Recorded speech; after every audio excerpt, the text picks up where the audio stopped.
right. Welcome, dude. Hey, appreciate it. Glad to Yeah, be man. here. Fuck yeah. Friday night. Cheers to whatever you're drinking there. Yes, sir. Cheers. All right. Hell yeah.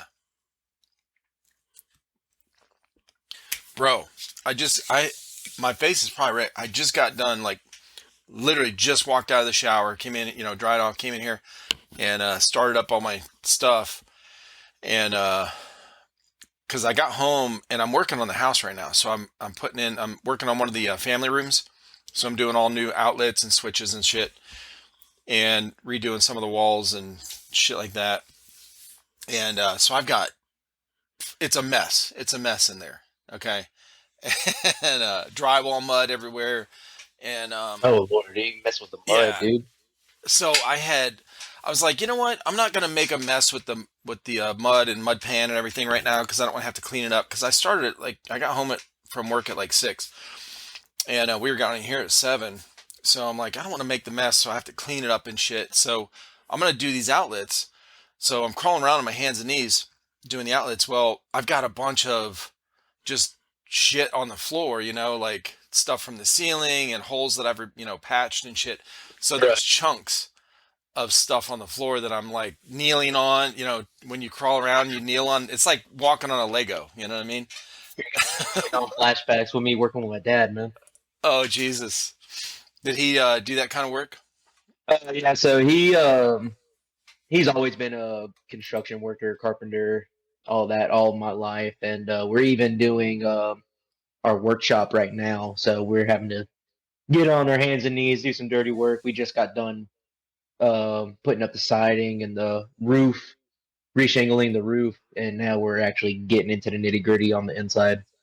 Yeah. But it's a very good process, and can't wait to see how it finishes out because I'm wanting to kind of dabble into maybe some Cerakote stuff, and that will definitely give me the room to put the equipment. Hell yeah, dude. That'd be awesome. Nice. Well, introduce yourself, man. What's your call sign and then how did you find me or I found you because you signed up on our on the website. Yeah, so for people that don't know me, hey, I'm Mecha. I'm on Airsoft, and I've been playing Airsoft for about 10 years, and then competitively for about like maybe 4. But yet I found you through you doing some podcasts with some buddies of mine, or some buddies and also acquaintances. Like I know Cujo, Oh, met him nice. at a few tournaments, and then shout out Bunny, shout out Bella, and Oh, shout out shit. Zoe. They're actually locals in the Georgia scene. Nice. Okay. Yeah, dude, that's cool. So Yeah, yeah, I like to find out who knew who. Where can we connect the dots? Like a family tree.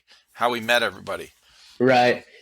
And especially with Airsoft as a whole, with Yeah. like the community and whatnot, it's like I can meet somebody in New Jersey and I'll be like, yeah, I know this guy in Cali. Me and him met each other a few times and we just keep cutting it up in the DMs. It's like, dude, I know the same guy. He's a chill dude. Yeah, that's cool, man. I find it really crazy in a good way. Now, are you mostly in the speed soft or do you do milsim or both? What do you do? Me, I am an enjoyer of shooting people with plastic BBs.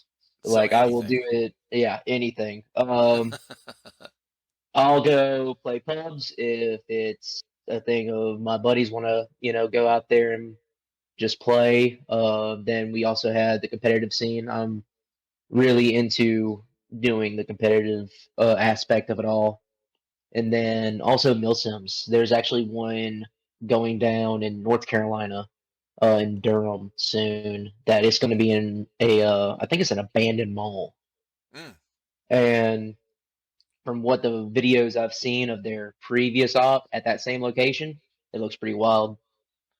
I really really? want to Who's get putting into that that. on? That's not Theta events, is it? Theta? No, Theta it Center? is Operation Line Claws. Oh, Line Claws. No shit. Okay. Yeah, Line Claws. They actually do some really good events. I went to one that they did in Myrtle Beach. Oh, nice.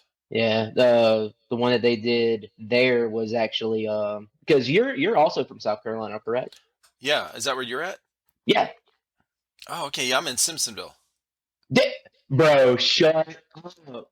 No way. Where you Bro, at? I'm in Pelzer, dude. Oh shit. What? Dude, wild. That's crazy, Fucking bro. wild. Because I heard on your previous podcast that you were like, yeah, I'm from South Carolina. And I'm like, okay, well, do you know that throw a damn dart at the board. Where is he at? Is he in Right. Columbia? Is he, all this, that, and the third? Charleston, yeah. But dude, that is wild that we are just like a stone throw away from each other. 30 minutes away, 20 minutes away. But Yeah. yeah, so their event in Myrtle Beach was really wild. They actually took the real estate that was the Hard Rock park in Myrtle Huh. Beach. Yeah, so it was pretty wild. Oh, yeah, yeah, Had yeah. like all Okay, the in Myrtle Beach, right, entertainment. right. Yeah, they had all the little buildings. I call them like kiosks. Right. Where it's like you can go get like a T-shirt or whatever. Mm-hmm. They had all that still up, and it was pretty wild. It was a very fun experience. But I did Milsims at Lion Claws events, Third Coast events. I had not been to a American Milsim yet, Okay. just because I'm just poor. Well, I'm poor. it's hard to travel, man. It's expensive, Oh yes, it you know? becomes very very expensive, but I love traveling regardless.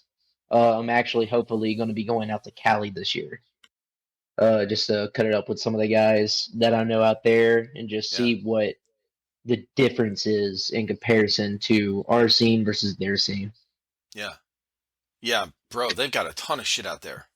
Oh yeah, and especially with I've been following them. Adrenaline just opened up there, and it's like they do a thing called reball, and that's like they have a paintball gun, but instead of them shooting paintballs, it's like rubber balls the size of paintballs.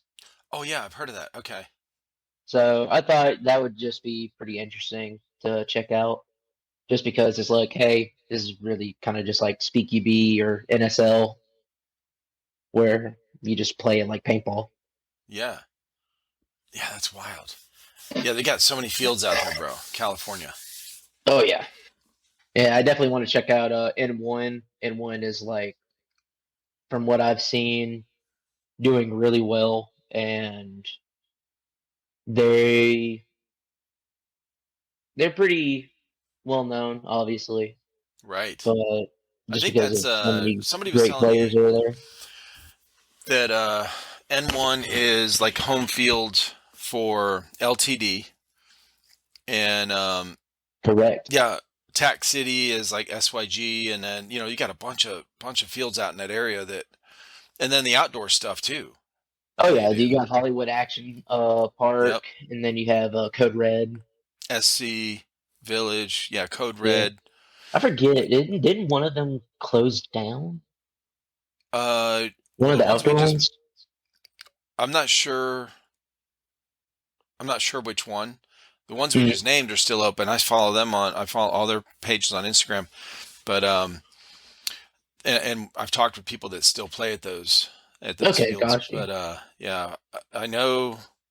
I'm sure some of one of them has closed down in the area for over the last couple years. Mm. But yeah, hell yeah, man. Oh So yeah, that's wild. Yeah, you get so you got Bunny, you know yeah, no. Zoe. So Hmm. have you ever been to SS Airsoft in Georgia? Yes, yes. Okay. That's actually I guess you could say the local field because I'm from South Carolina and all that. Right. I'm having to make that trek up there, but for Uh-huh. me, competitive wise, that is the home field. Right. Um, but yet, as far as locally goes, I play at Battle Cat, I Mm-hmm. play at SS, and I play at GE Airsoft. Yeah. Oh, okay. Yeah. That's where Bunny was telling me. She told me about GE. Hmm. So Battle Cats, my boys have gone there Yeah. when we started our channel. I mean, you guys have probably run into each other somewhere. You know that Probably. because they've gone What to are Battle their Cuts a few times. what are their names? Or like what are Christian, their call Colton, signs? JP, and they're under Trifecta Airsoft, but Hmm. they yeah, and they've gone to a bunch of Third Coast Airsoft events at GTI, Okay. and that's have you been there yet? That's only Yeah, 2 hours I've away. been to GTI for I'm looking at my patch wall. Stonebreaker. Yep. Did you go to last year's Stonebreaker? No, I went to the 2018. I went to the Oh, 2018 okay. Stonebreaker. I was about to say 2019. Okay, okay. Yeah, that was before we started. That was before these guys got started. Yeah, we started our channel in April of 2019. Okay, that's pretty So, dope. hmm So yeah, how is it? their first event was, or first big event was at SQ. Mhm. I don't know if you know where SQ is. Yeah, I don't that think is it's like open near anymore. Columbia. It's like Newman, I something think like that. so. Yeah, they went to a Vietnam event out there, and No, SQ is pretty nice. yeah, that's what I heard. I Yeah, haven't that's been what. there in a minute. Yeah, they went there a couple times, and then I think I think they stopped hosting events. I think they stopped doing having big events out there, from what I heard. Okay. Yeah. So did you? How did you get into Speedsoft stuff? So when the Speedsoft stuff was like getting into the scene, wasn't even really SpeedQB yet. It was just like, hey, I'm seeing everybody running dye arm pads and they're running like speedy guns. They're being really aggressive. Right. It was in that phase. At first, me being a Milsim kid, I was like, man, I don't really get it.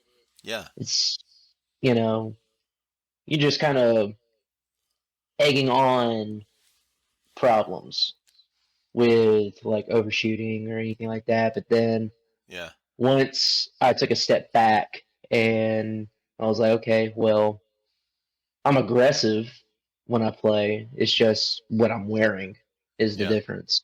Mm-hmm. And that's when I kind of stopped caring about the whole speed soft nil sim thing. It's like, dude, let's just go out there and have fun. Yeah. Like that's like probably my biggest rule within myself is just like don't be a dick. Yeah. At the end of the day, if you follow that rule, it doesn't matter if you're playing Milsim or Speedsoft or you're at this op or you're at this tournament. If you follow that rule, you're gonna have fun. You're Yeah. gonna have fun, and nobody's gonna look at you like you're the asshole. You know what I'm saying? Right. Well, speaking of that, like all that drama that happens in the, majority of it in the Speedsoft kind of arenas, the short, like the CQB indoor stuff, at least what we see, because Milsims, I mean, Mm. you've been to them, they're bigger. You don't really get that close to your enemy. Like Oh you're no, chucking grenades, you have a whole team with you. You're groups, like platoons or squads or whatever. Like you're not by yourself one on one with somebody, with the enemy like 5 feet away. It's super rare to be that close to an enemy team or member, even one oh on yeah, one. So it's those things, even if you're pissed off, it's not like you're going to run. If somebody's not calling her hit, which happens in oh Milsims as yeah. well, but you're not going to run across, You're not 50 gonna jog a yards. quarter mile just to go yell at Yeah, you're not somebody going in to their jog over face. here and, in the midst of 30 other guys, shooting Oh at yeah, you just to run up on this dude. Like it's just really impractical to come face to face with somebody and start, wailing on them like what happens in some of these indoor fields. The indoor fields you're up close. oh That's the yeah. nature of it. Up You're in people's rushing each faces other. 24/7. Right. I feel like what would be funny instead of trying to avoid this whole toxic environment for Speedsoft, where everyone's fighting and shit. Mm. Embrace it. So let's go the opposite way with like how ice hockey does, right? So you have the Oh refs yeah. here. You got, I mean, these Throw the guys, gloves off and okay, we're gonna throw down. yeah, you drop your guns and just start going at it. You got fucking face masks on. You got, most people wear dye mask type of stuff, full face covering, just like in hockey. They got a helmet on, uh, jerseys and shit. Pull the jerseys up, start wailing on their body. Like just embrace it. Let them fight for like 2 minutes, get it out of their system. No guns involved. And just let them go at it, bro. We'll just start a new trend, and people will come away with hockey smiles. Okay. Yeah. Because that's what's always been very funny to me is it's people will get up in people's faces and just be like, "Oh, well, I hit you, you piece of shit." Da, da, da, da, da, da. And then it's like, okay, well, now what? You just gave him like every profanity in the book, and here you are, just kind of like standing there, and Yeah. like nothing really happens. I find that very childish and just unnecessary, in all Right. honesty, because it's like you got to that point of being so mad that you would go up to somebody like that, but yet nothing's done. No, it doesn't. I mean, you blow off steam, you get it out. Oh yeah, Okay. Okay. Yeah, you vented. All right. Okay, I get it. Okay. Tell me how you really feel, kind of thing. You're done. It's over. All right. Let's go back to spawn and start over. Like I don't know. exactly. You know. For me, I'd rather just go ahead and spawn back in, and it's like, okay, I'm just gonna come at you like twice as hard, Yeah. Yeah. Exactly. Hell give you a few extra love taps. yeah. That's funny, man. Yeah, it's usually what happens. The yeah, the fighting thing with the indoor stuff. It's a. I feel like it's always gonna be like it's Oh always yeah, gonna be a thing. always. With it being not a full contact sport, but it is a contact Yeah. sport, hobby, whatever you want to call it. Like you're hitting somebody with something, and it's going to be a thing of just, hey, I'm getting pelted over here. I already pelted this guy, and he's still pelting me. That anger is going to go up. Yeah. These I've talked with a bunch of people about this same thing where and the consequences, getting banned from the fields and shit. And Bunny and I were talking about that too. And I'm thinking about this stuff like what are some good alternatives for field owners instead of banning somebody?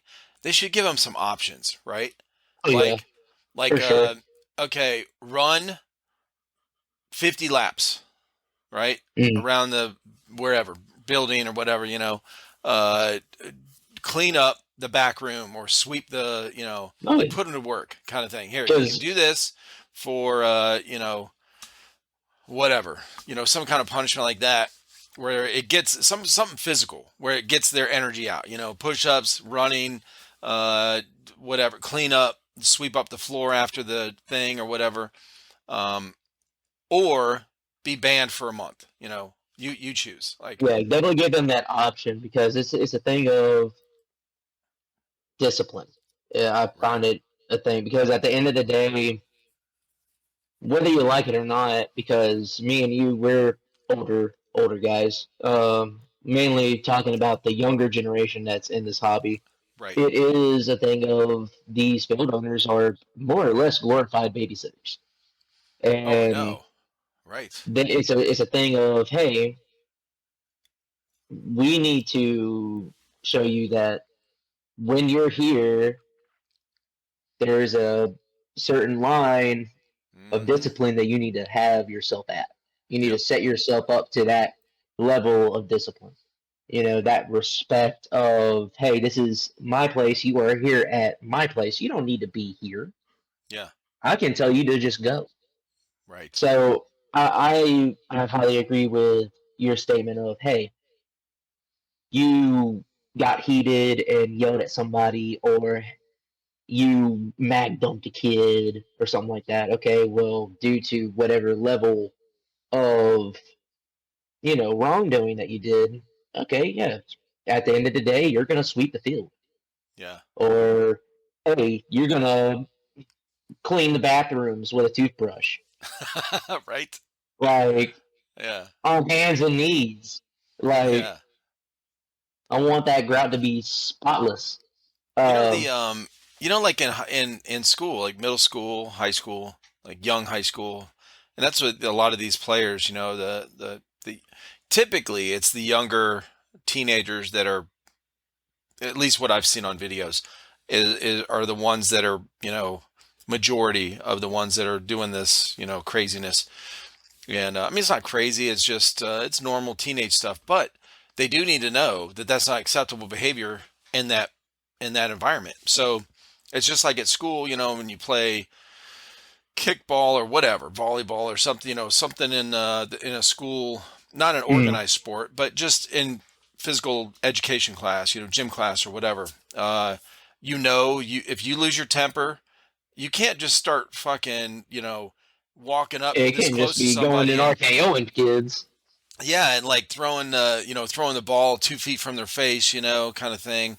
Uh, so you know that there's going to be some pretty serious consequences. I feel like maybe the banning thing doesn't work too well because obviously it doesn't stop them from acting that way. And I think it's really Mhm. easy for people to, to flip on full auto and just Yeah, like, that's how I'm going to get this guy. Okay, I'm gonna get this guy because he's walking towards me, and I'm gonna full auto him, which I get, I understand. Um, so I don't know. I don't know what the answer is, but I'm thinking we go the opposite way. We get the mm, parents to sign a waiver. Hey, if shit goes down, they're allowed to wrestle on the field yeah. for 2 minutes, Blood and to blow and off some just let steam. them let them ice hockey fight that shit out. Okay. So going into that, I agree with what you're saying with mag dumping and all that, Yeah, the banning having and some repercussions. right. Um, and then agreeing with what you're saying with banning doesn't really do anything because I've seen it firsthand. Of It doesn't I seem to go to a help. place. Hmm? Oh, go ahead. Oh, so no, what I was saying is like banning people. I feel doesn't help. Right. It does not help because all you're doing is saying that, hey, we are not going to tolerate your behavior. So Mm-hmm. we are going to ban you. You more or less just kind of excommunicated him, and with him or her being 16, a young adolescent, he's going to be like, hey, yo, like, I'm just going to go to this other field and I'm just going to do the same shit. Right. And then he's going to get banned from that field. Then he's going to go to the next field and get banned. And it's not going to stop until something clicks either within him personally or somebody like steps into the side or disciplines him, saying like, hey dude, like this right here, if you keep going this way, it's not going to end good. I mean, the real But answer is we need better parents. Okay, how about oh dad yeah, teach your son how to fucking act, and have some good sportsmanship. So, oh yeah, if if I would have done that shit when I was growing up and like actually started some shit like that, uh, my dad would whip my ass. Okay, yeah, dude. So so it's also a thing with me. I can agree with you on that because my dad, when I was young, um, he used to teach karate. Um, And actually, with you being around in the area, you may have known him. Enoch? who is it? Enoch? Enoch? Okay, he was in Anderson. Um, but he used to teach karate with Enoch in Anderson, and that's where I got most of my discipline and all of that. Okay. And it was definitely a thing of my dad taught me like, yo, like if you do some fuck shit, it's your ass is grass. Yeah. Well, Like especially unless it martial is arts. absolutely necessary. Yeah, martial arts, they, one of the big things they teach, discipline, honestly, or obviously, but honor. Like, Oh yeah. this isn't, it's meant to be used as defense, not, Mm.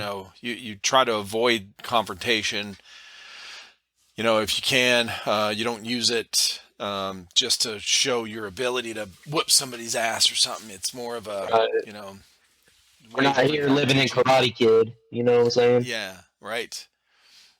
Yeah, so yeah, I hear you, man. Well, that's so wild that you're so close. We'll have to, because Pelzer, man, I usually do some work out towards that way.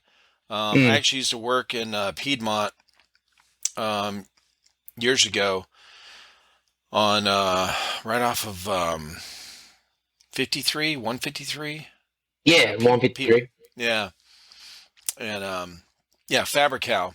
Making cups and like Okay, solo yeah, yeah. cups, plastic solo cups and shit. Yeah, I used to work out there a while, but we used to go to Pelzer all the time after out that way. I But got you. yeah, did you But grow up yeah, there? no, I'm actually yes, I'm born and raised in Pilser. Me and my family, we got a big lot of land, and right now I'm actually living in my childhood home. Um, Your what now? we kept this place, my childhood home, Yeah. like where I grew up. Oh yeah. I'm actually living in it right now.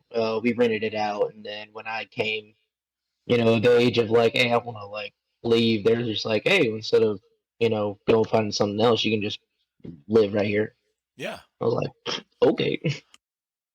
Oh, for sure, man. So that was a blessing, above all else. So it's really nice. But yeah, I've lived here in Pilsen all my life. Thought about moving, and then I was just like, nah, I can't do it. Family's too Yeah. important. Yeah. Do you have siblings? Do you have any brothers or Uh, sisters? no, actually, that's honestly why I really, in a way, liked Airsoft because it was more of a thing of like finding a Hmm. brotherhood Yep. of sort of just having people that I could call family that weren't really family. Sure. Because this whole time I've been an only child. My dad, I actually do have some half brothers, and they're all right, but yet they don't really come around much. So it's Gotcha. like, what's the point of really trying to be with them, Not really hanging out with them? close. Right. Yeah, we're not super duper close. Yeah. So that's probably one of the biggest reasons why I've stuck with airsoft is more of the brotherhood, camaraderie type of thing, Sure. and that right there, it's a really nice feeling Hell yeah. to have somebody that clicks with you on such a level that it's Right. like like, are you sure that you're not my brother? Like, did you go to an orphanage at first? Yeah. It's that's a big thing I've heard too. Most people, the community, the camaraderie. Oh It's yeah. that's probably the biggest thing that holds people into or gets people really into airsoft.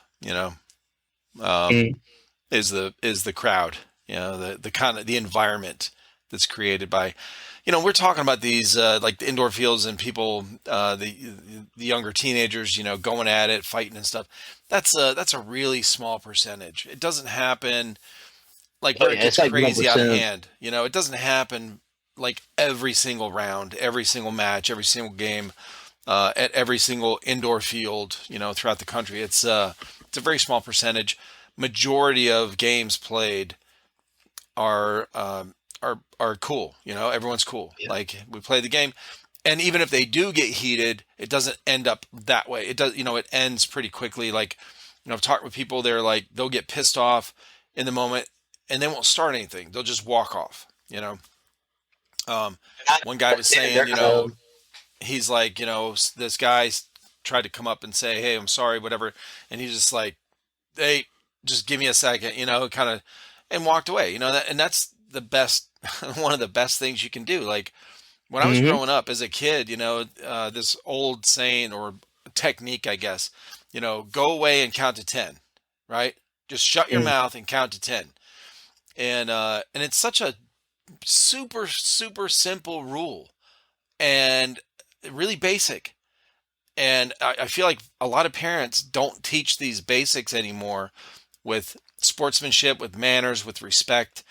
I don't know if they haven't been around, to teach them their kids, or if they're just lazy, or if maybe they. I think a lot of parents, honestly, they don't understand what their job is as a parent. Once Oh you yeah.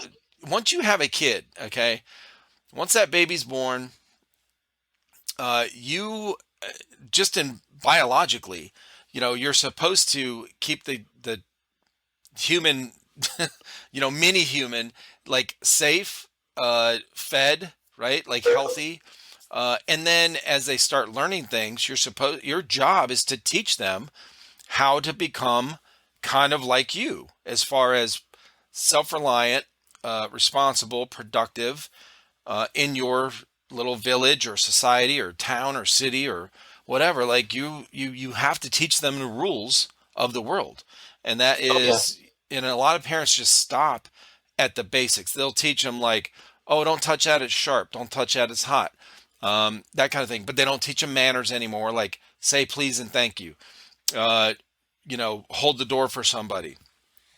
Um, if you see somebody struggling over here, go help, give them a hand, right? Pick it up. If they're struggling to lift something, go do that. Like, be neighborly, be respectful, because that's how you get respect as well. And you got to respect yourself. But it is like they don't teach these basics anymore. And these teenagers are going, man, I don't know. I guess, I mean, humans are going to learn. Like they're Oh, going to learn always. from somewhere. That whether We are if the nothing but parents don't sponges. teach them, yeah, they're going to learn from their friends. They're going to observe. And right now, in our day and like when I was growing up, we didn't have video stuff to learn from, like we do now.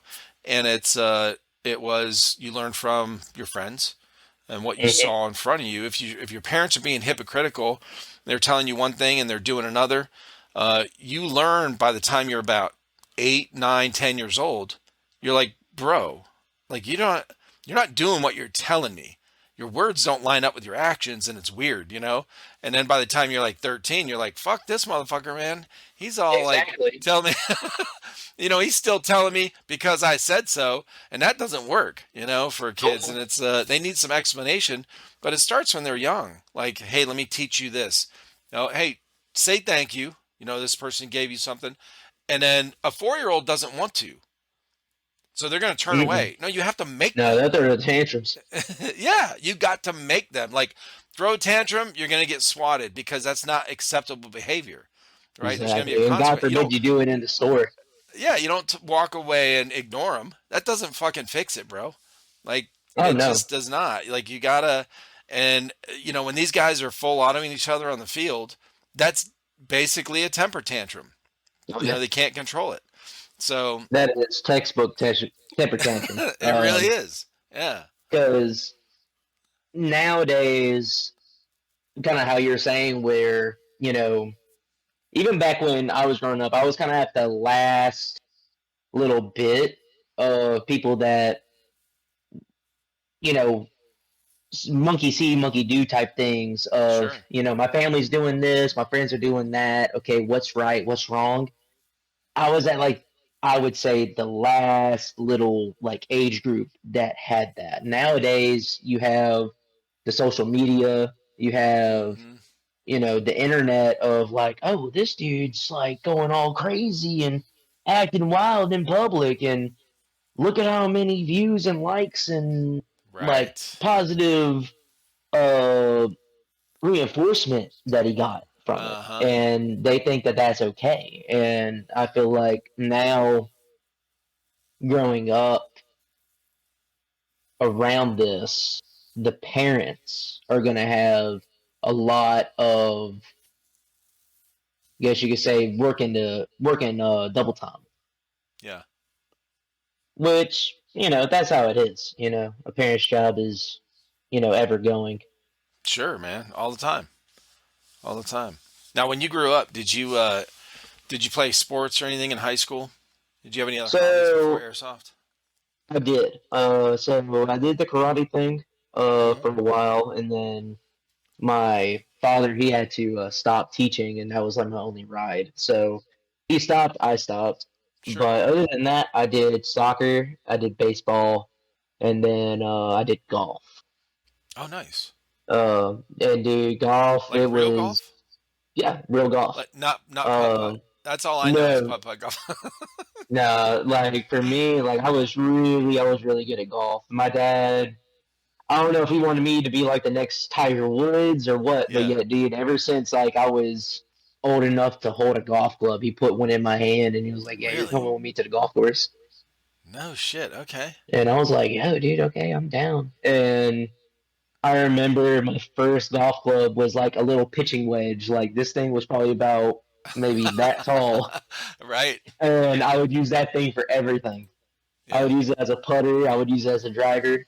But it was nice. I really enjoyed that time in my life of playing golf Mm-hmm. for the school, and I was pretty good at it. Um, and probably my most rememberable memorable moment on the team was I did a 32-foot putt. Damn. Yeah, like Holy shit. um, it was for a tournament. Um, and they were fine with our parents walking with us, and like if they wanted to like coach us, fine. It's whatever. At the end of Right. the day, it was you, the club, and the ball. Like Right. they could tell you whatever they wanted to say. And so my dad was just like, "Yo, dude, like I know with this putt, it's Aim gonna." here. Yeah, he was basically telling me, he was like, you see the green, it's kind of walking and weaving and stuff. So you need to aim like right here. That way it rolls into the Mm. next hill Yeah. to line up with the hole. I was like, well, okay. And so I took his words in and I just putted it and like, dude, it was like slow motion. It was like slow motion, dude. Yeah. I saw that ball roll this hill, roll that hill, and then it lined up. And dude, at first I thought it wasn't gonna make it. I thought it was gonna be like 2 inches short, and it just Yeah. creeped in. No And dude, shit. that It was I one of was those slow ones where it losing. just kept Yeah, slowing down, and it kept going. It was like, yeah, like at the last bit, it teetered yeah. in, Oh shit. and dude, Okay. I lost my shit. I was so excited. It was so great. But yeah, definitely like being on the golf team and then the baseball team. It was Oh definitely yeah. a good discipline and like Hmm. teamwork building part of my life. The soccer, not that much, just Yeah. because it was like elementary school soccer. We were just shitting those kids just wanting to kick a ball. Yeah, I mean, soccer sucks, bro. So Oh I'm gonna yeah. get a bunch of hate from that because a bunch of people I talked with love soccer and they played soccer. So hey, I apologize to all. Okay, I'm a football guy, like American football. Okay, not soccer. But soccer is such an old sport. I know baseball is too and all that, but um, to me, I'd rather honestly, you know how people say, "Oh, golf is so slow and boring." It's like boring to watch. I would seriously watch golf more than soccer. Soccer is, yeah, it's just not. Our kids played soccer when they were, we put them in soccer just for something active and teamwork and learning like that. And it was the same thing, like elementary school. They're like 7, 8, 9 years old playing soccer, whatever. It's great for kids. It's good to get them out there and let them run around. It's fun, socially, whatever. But yeah, the I feel like soccer is too old of a sport that hasn't changed. Like the rules haven't changed. They haven't made it. Yeah, They they haven't really haven't tried to changed make it much. exciting. Like it's not exciting, bro. It is Nah, not I exciting. mean, you're really just watching a group of like 20 guys just run up and down the field, and at the end of the day, it's like, oh, what was the score? Was it One, like 20? Was it like 20 to 34? no, Nah, dude, it was no, 0 to 1. no. It's kind of like NASCAR. Like NASCAR, Dude. it's boring, okay, but when there's a crash, Oh, not yeah, when there's a deadly crash, crash, it's like, obviously. ooh. Yeah, then it's fun. But soccer's the same way. When there's a score, when somebody scores, oh, it's fun. Oh, yeah, But people go it's so nuts. fucking rare, bro. Jesus, it's like that's how baseball is becoming because pitchers are getting so good. or Mm, maybe batters are getting worse. I don't fucking know, but there's like, 1-0, in the eighth inning, and then finally the they switch out yeah, all of somebody, a sudden whatever, the and batter like goes off. yeah, they get three scores, 3 runs, or whatever. But it's yeah, I just don't.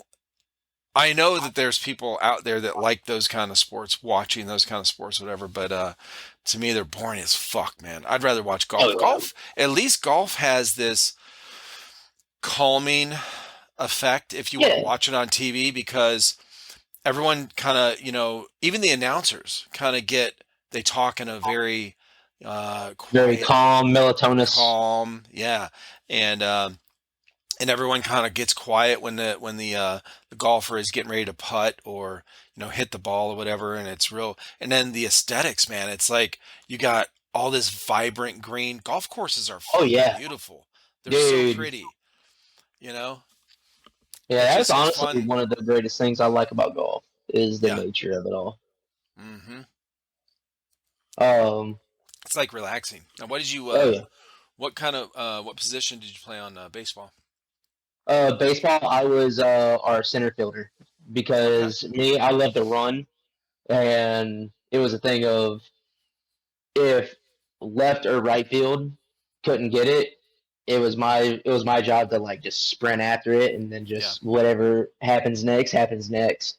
Well, everyone knows Uh, center fielders typically are the ones that have the best throwing arm, as far as distance. oh yeah, no, I could chuck that thing. Like if I really wanted to, I could like chuck the baseball back to home plate. Right. You take those couple steps and just heave that fucker, it's like Oh yeah, right over the pitcher's head, bounces once, and right to the catcher. Yeah.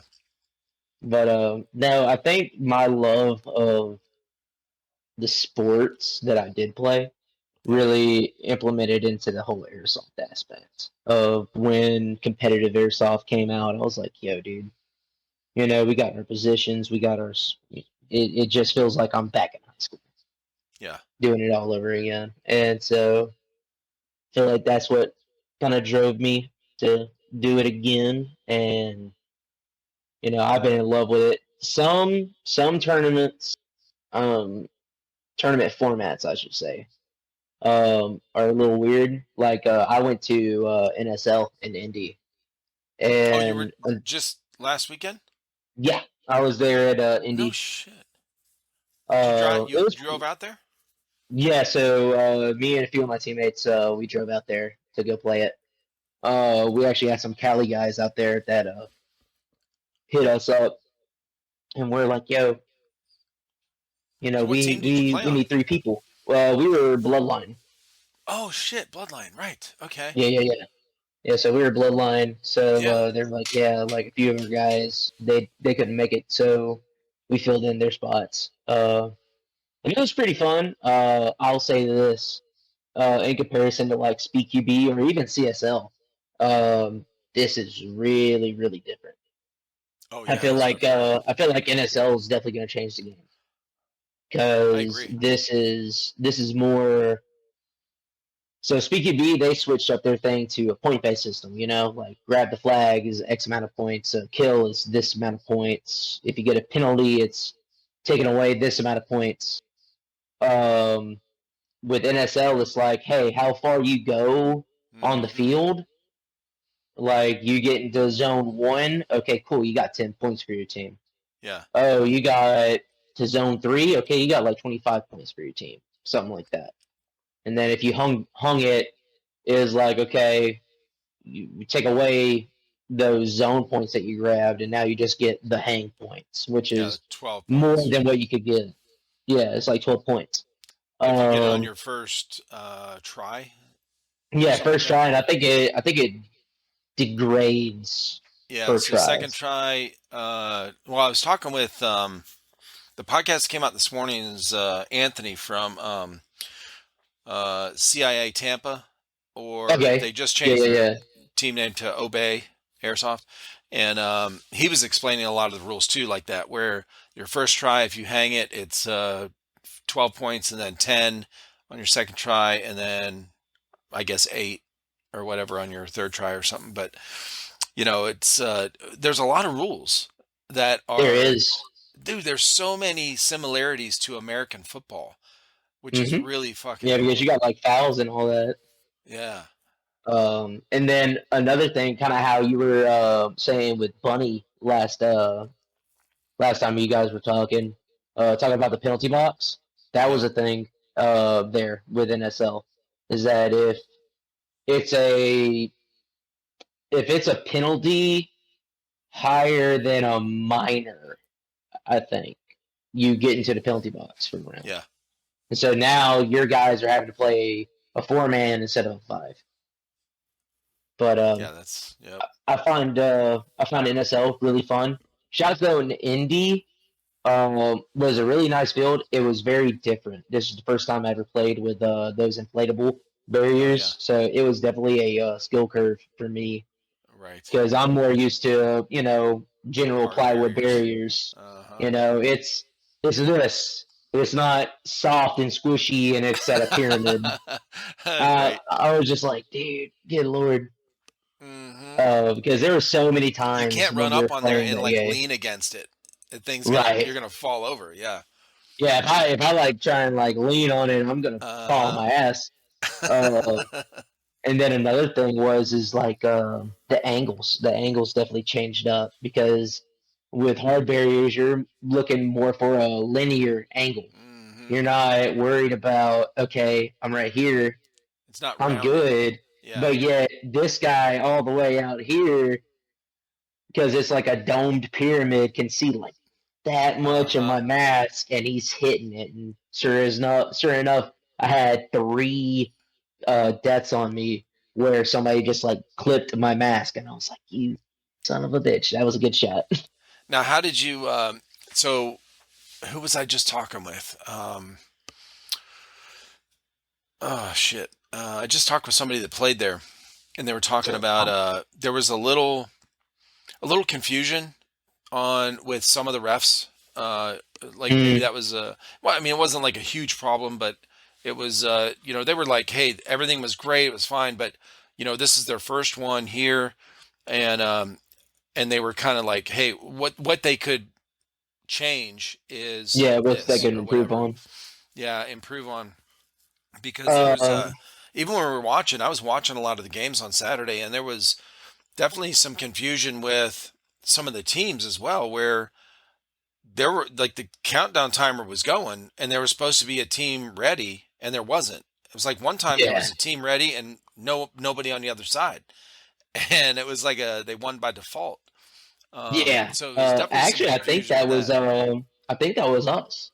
I think that was Oh, us. I think Bloodline was because I know for a fact Bloodline was at the box at the start box yeah. on our side, and we are just waiting.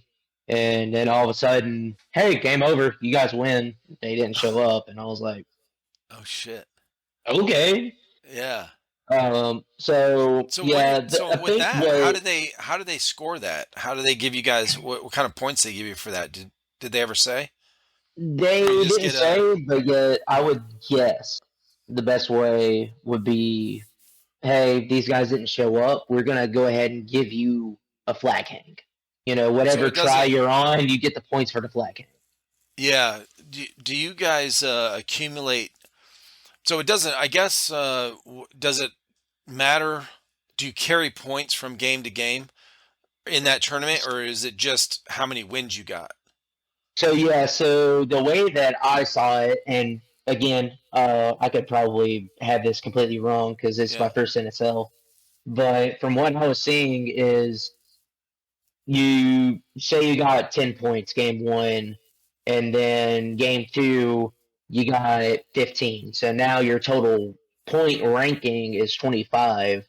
And then out of 8 teams, you're second place because Mm. first place has 40 in total, third place has like 15, and then everybody else is like in the single digits or even negatives. I saw negatives in the leaderboard because of penalties. Oh, because of penalties, right?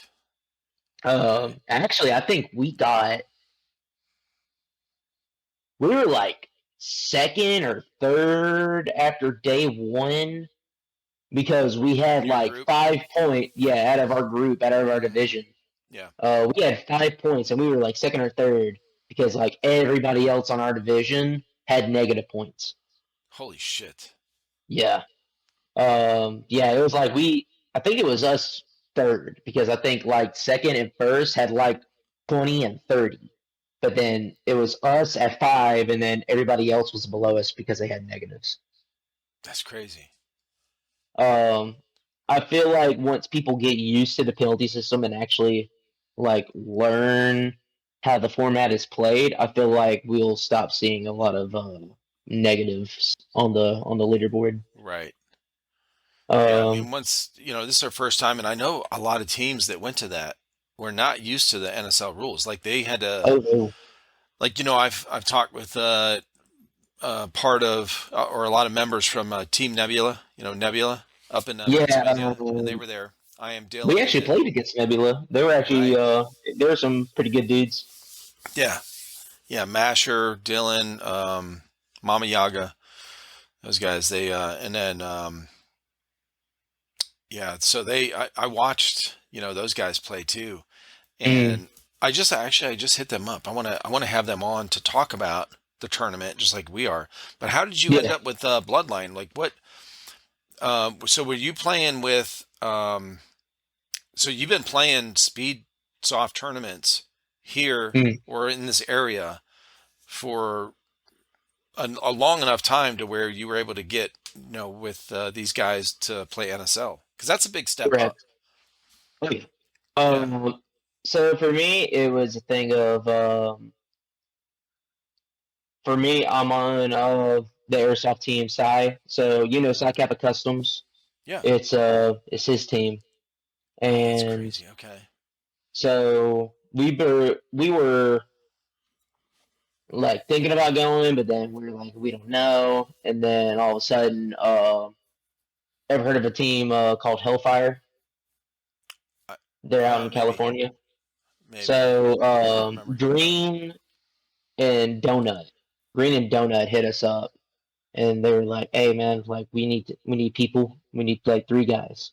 Mm. And that's when my captain he called me up and he was like, "Yo, like this is our situation. This is the offer. You down?" I was like, "Hey man, I'm down." And so we got in the car, fucking, and Oh, that's we got cool. there. We got there at like 6 a.m. that Saturday, Yeah.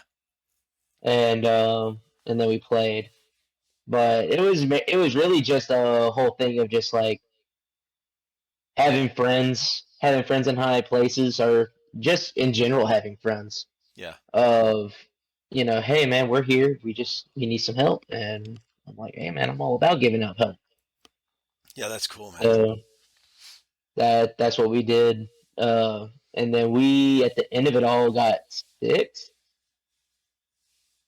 And I mean, this is like a pickup team in a sense. This is the first time that we've played with each other as a team, Yeah, and we got right. 6.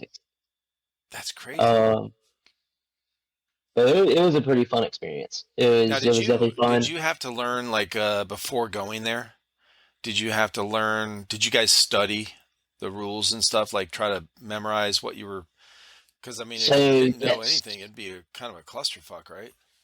So as soon as my captain hit me up, I went immediately to the website and looked at the rules, and I studied, I nitpicked, and I picked that rule book apart. Yeah. And I was like, okay, well, this is what I am not to do. This is what I am to do. Okay, Was there when seems you were simple reading enough. through those? When you were reading through those, was there anything that was any certain ones that stood out that were like kind of confusing that you didn't understand? You had to kind of go over again, or you had to ask somebody? So one thing that really took me was the snatch. So Gotcha. for people that are listening that don't know, NSL they play it kind of like Speaky where you have a flag and you need to hang the flag, but it is an attack side and a defense side. So the attack side has the flag, and they need to hang it on the starting wall of the enemy side. But yet, if the flag is dropped because like you killed the flag carrier or whatnot, and the defending team rushes up and tags, like basically puts hands on that flag, the game is over, and they call it a snatch, and then it like turns over. And I was like, dude, what the hell? What's this all about? And the best way that I was told was, hey man, it's just like in football if you intercepted the ball. Yeah. And I was like, okay. But once he said it was like an interception, I was like, okay, that seems Yep. about right. Yeah. So there was that. I do, I do, and don't like the whole um having to have a jersey with a number being Oh, one of that's the a rules. requirement. That is a requirement. One of the requirements is that you need to have like a jersey where you got your number like on your sleeves, on your back, possibly like even up here, Uh huh. just for easy for the refs to identify the player that possibly had a penalty. Right. So for our team, we don't do jerseys. We just wear like a black combat shirt with some gray tactical pants. Yeah. And so, unless we're running patches, like number patches, we don't have a number. So what'd you guys do? Uh so it's funny enough for me, I took some tape. I just put some tape on my sleeves and just sharpied my number, and that's what it was. So if you go back to the NSL live feed, if you see somebody that's running like some tape squares on his sleeves, that's me. So what about your teammates from Cali or whatever? Did they have actual jerseys for their team for Bloodline? So yes, they actually did. They actually had Okay. shirts made. It's just because it for us it was last minute Right. that I was just like, hey man, just give me some duct tape. I will redneck the hell out of That's this right awesome, now. I dude. don't care. I love it. Yeah. Um, but it was definitely a fun experience. I find it pretty enjoyable now that I understand the rules, Right. and definitely can't wait for the next one. Yeah, I'm on their YouTube channel right now. I was gonna look it up. Um, one of the ones from Saturday. Do you remember how far into it you guys played Um, on Saturday? so on Saturday, gosh,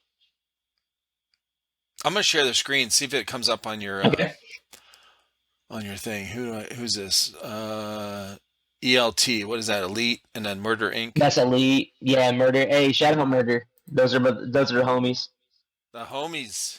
The homies, bro. Shout out Yeah, yeah, Beaver, yeah. Bacon, Lou. All right, let's see what we got here. Can you see that? Yeah, I can see that. Okay. Actually, going to. Can I? Yeah, I Okay, can so see it better if I do I it think sideways. this is Saturday. Oh no, this is day two. All right, so this is Okay, Sunday that's a big probably. thing. Let's see here. Tacos and Jokers.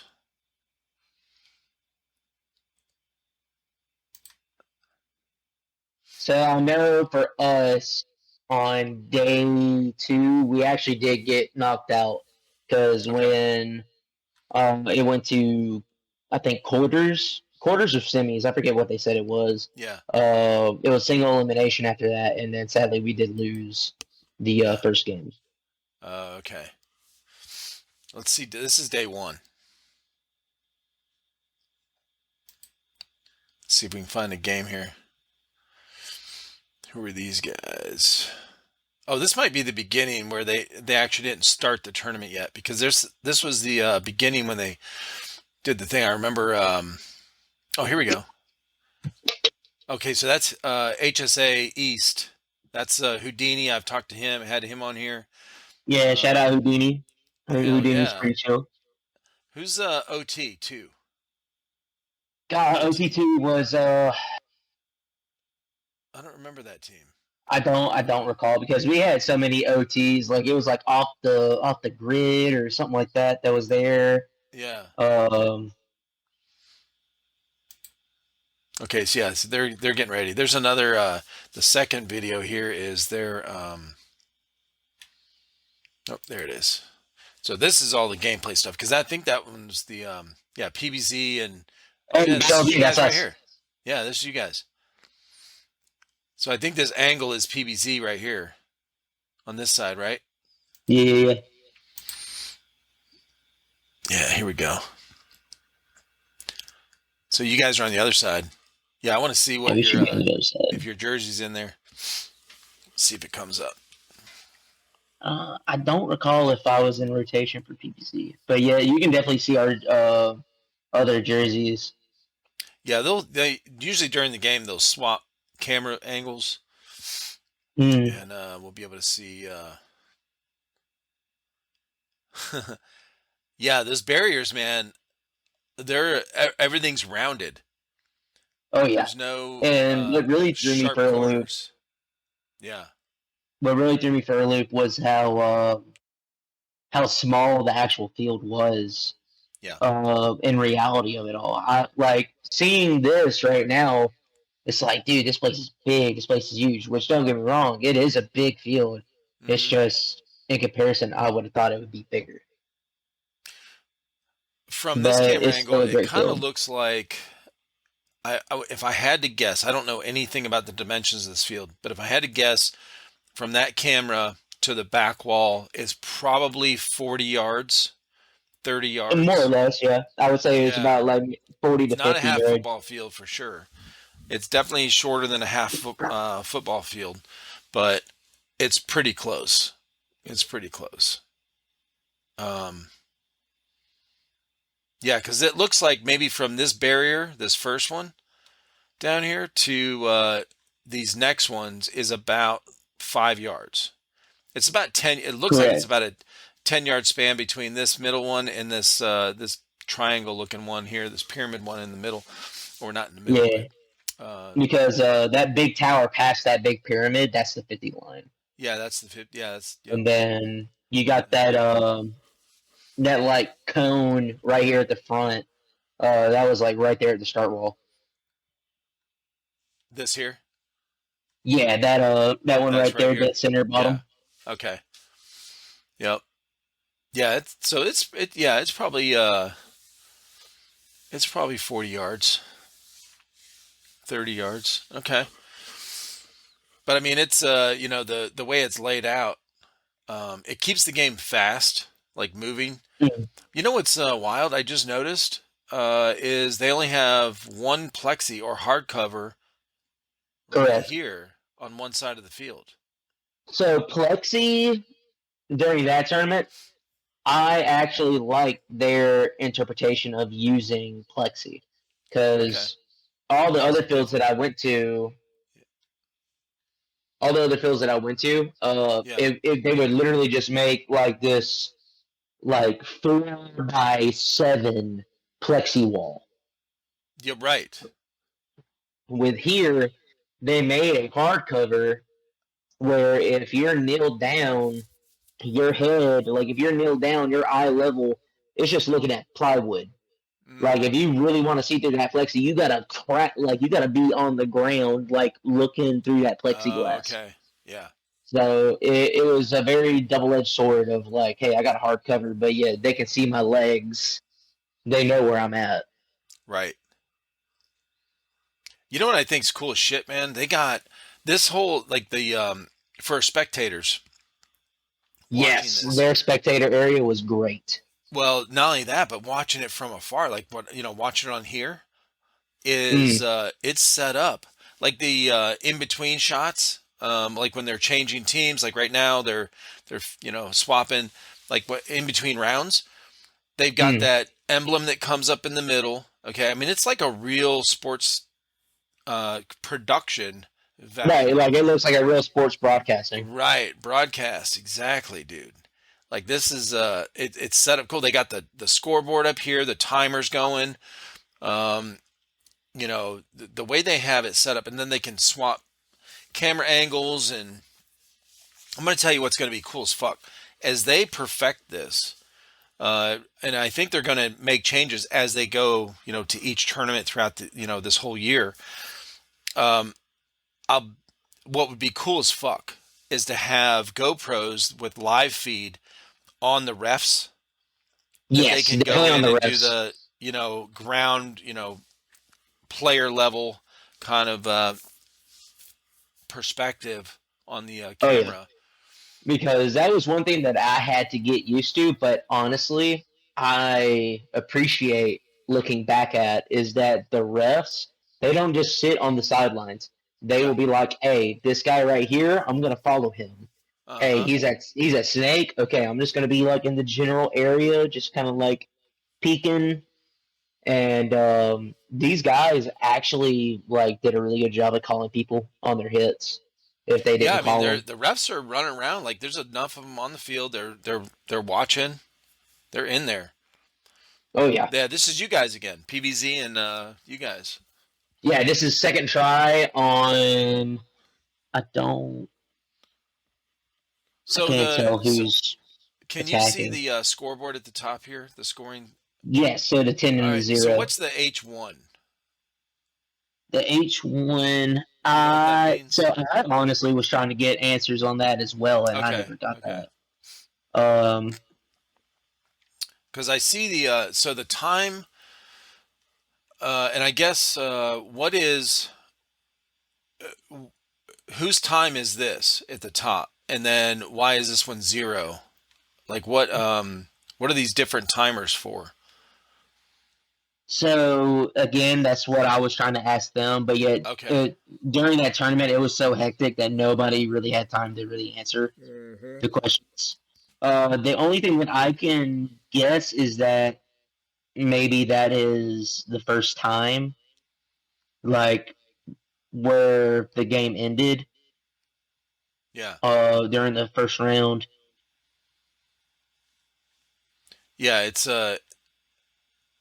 that's what I was going to ask on. I meant to ask in the chat, but I was busy working on my Jeep, um, so I couldn't sit here and watch it. Yeah. See, I see the timer going. It's counting down for these guys. Okay, so that may be for the 329. Oh, and it's the same. Okay, so that's the round counter. So like everything's matched up. So that's the for the offense, right? The flag holding team. I wonder if that's what the Correct. That's H is like for the time that they have to to try score. and get that flag hanged. Yeah. And see, like that guy right there, he got hit and he had to drop the flag. Um, and that's where if anybody on defending was up, they would try and slide in Yeah, I and think grab it. they right, I think they wiped out the other team or something. Yeah. Hmm. Yeah, it's definitely going to be interesting to see what happens on the next one and throughout the rest of the year because I think the last one is in Rhode Island, right? At Extreme Airsoft Think so. I know in February. September. February is going to be in Tampa at CIA. Right. Oh, I know. When I talked to Anthony, he said he invited me down there for that. He's like, "You're not that far." I looked it up. It's like 8 hour drive. Um, and I told him as I'm looking that up for the directions or whatever. I get this thing pop up. It shows Expedia or whatever round trip flight from here. GSP out of Greenville, Spartanburg to Tampa and back is $156. Good lord, It's cheap as hell, bro. that is really cheap. I'm Honestly, I like, was looking at I it was might be looking cheaper at than gas. flights earlier because I'm actually really good friends with these guys in Florida. They're called LSA, Last Stand Airsoft. Yeah, I've heard of them. Um, I'm friends with them, and I was looking at flights for like if I was to ever go over there, hang out with them, and like I even saw flights cheap as like $80. Yeah. Like it's ridiculous. Yeah, they're cheap, bro. Like we're not that far. I mean, it's like an hour and 10 minute flight from. Exactly. It's so nice. um, yeah. Oh, here's HSA and Nebula. So I had. They always talk shit to each other because they play in like CSL tournaments against each other and stuff.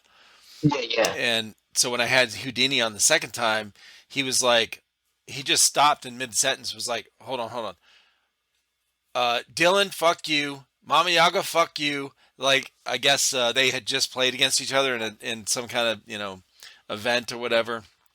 This is a couple Fuck months you! I ago. hate you. The ref didn't see it. So, hell yeah, it's funny as hell. There's always got to have them rivalries. Oh yeah, yeah, it's all in fun. Yeah, that's cool, man.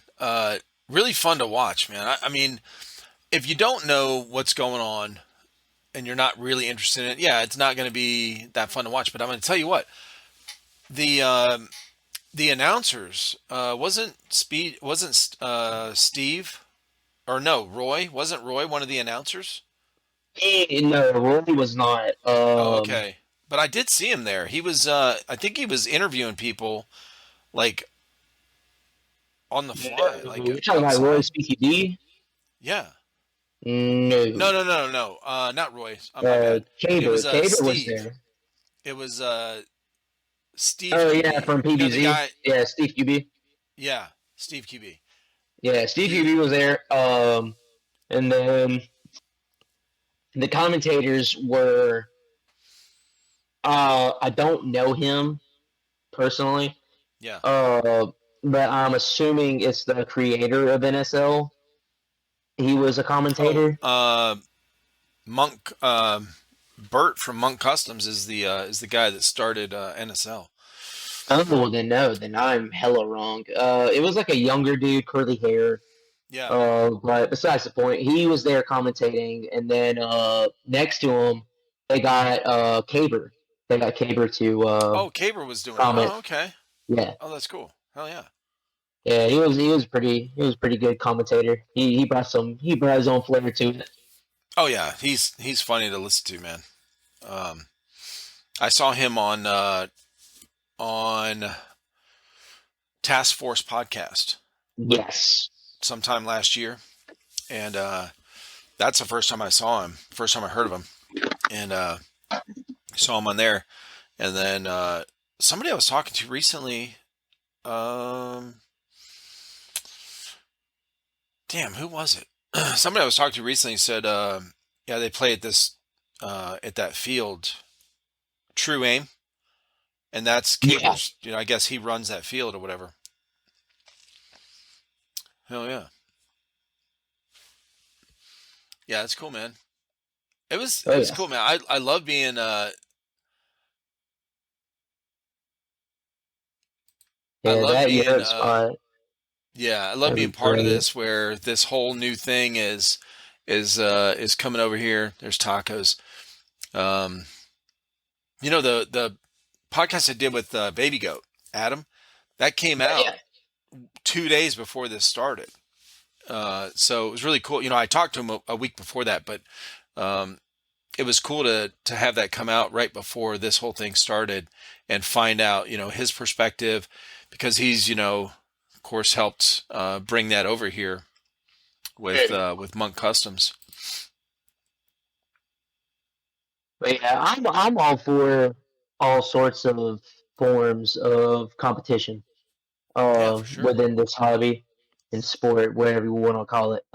Because I've done this, I've done CSL, Speaky I did Battle Arena, Okay. um, and I find them all great within their own aspects because they all bring something to the table.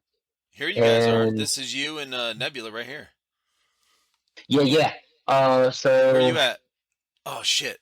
I wish I I would. I think you're back here, don't. bro. Oh no, No, that's baby. I think. that's Nebula, isn't it? Or is that your team that's on It's camera hard right to now? say because it's like ours were. No, this should be Nebula right here. Because I think I saw some purple. Yeah. Okay.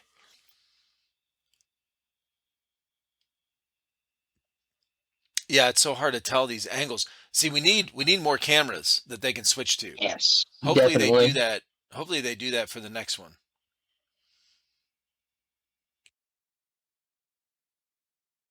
Right now, it's really hard to see where. Because I know I played against. I know I played against HSA. I think East. I was playing against a team that had Cujo in it. Oh, okay.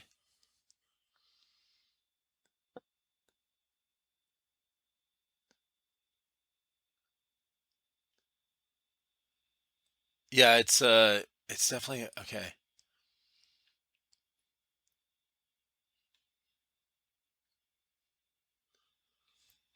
dude. They've got okay. The camera view now. This is definitely Nebula side because this is Yeah, yeah.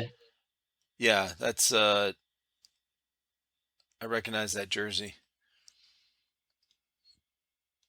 Or maybe is that you? Is that the tape on you? No, You don't no, have no, a. no. Oh, okay. You had a straight black shirt, right? Yeah, I had Tape straight on it. black, no number on the back. I just had numbers on my sleeves. Gotcha. Okay. I'm still trying to see the who's got the flag.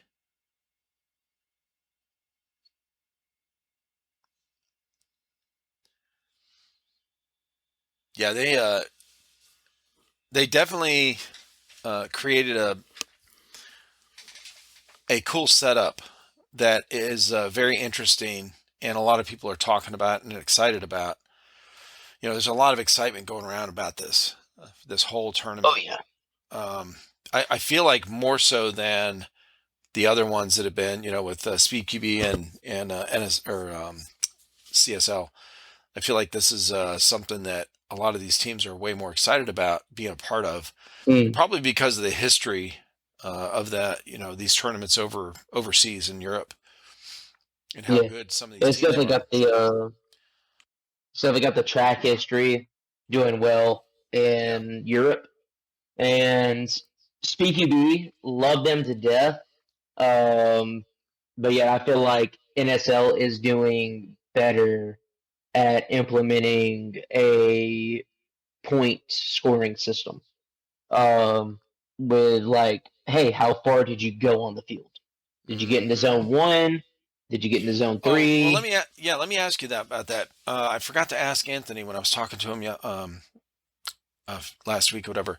So for the points, so getting when you say or when somebody says okay, when you get to this point on the field, who are they talking about? What has to get to that point? The flag? Does it count where the So flag is? no, Oh, no, it's all about people. So say, and it's all attacking side. It's all attacking side because defenders do not get any points when they're defending. It's right. always the attacker side that's their opportunity to get the points. Oh, that's So probably what the countdown timer is for each team, is that's their offensive timer. That's how much time right. they have to. Okay, I got you. Okay. So So if one say person on the team gets to the 50, halfway down the field.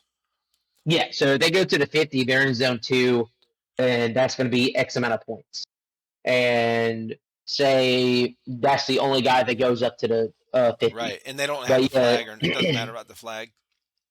it does not matter who has flag. Mm, It matters of say at the end of it all, horn blows. You got three people up on your team on attacking.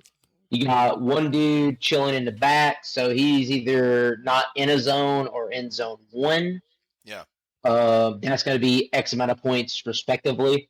Then you got a guy zone two. That's going to be X amount of points, and then your last guy's at zone three. your zone 3 is going to be X amount of points, and they'll add that up, and that'll be y'all's points for that try. So they don't.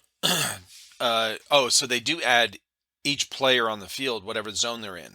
It adds all. It all Correct. adds up. Oh, okay. So if you had one in each zone, one person in each zone, you get a point for each, or whatever, however many points for that zone for each of those Uh, zones.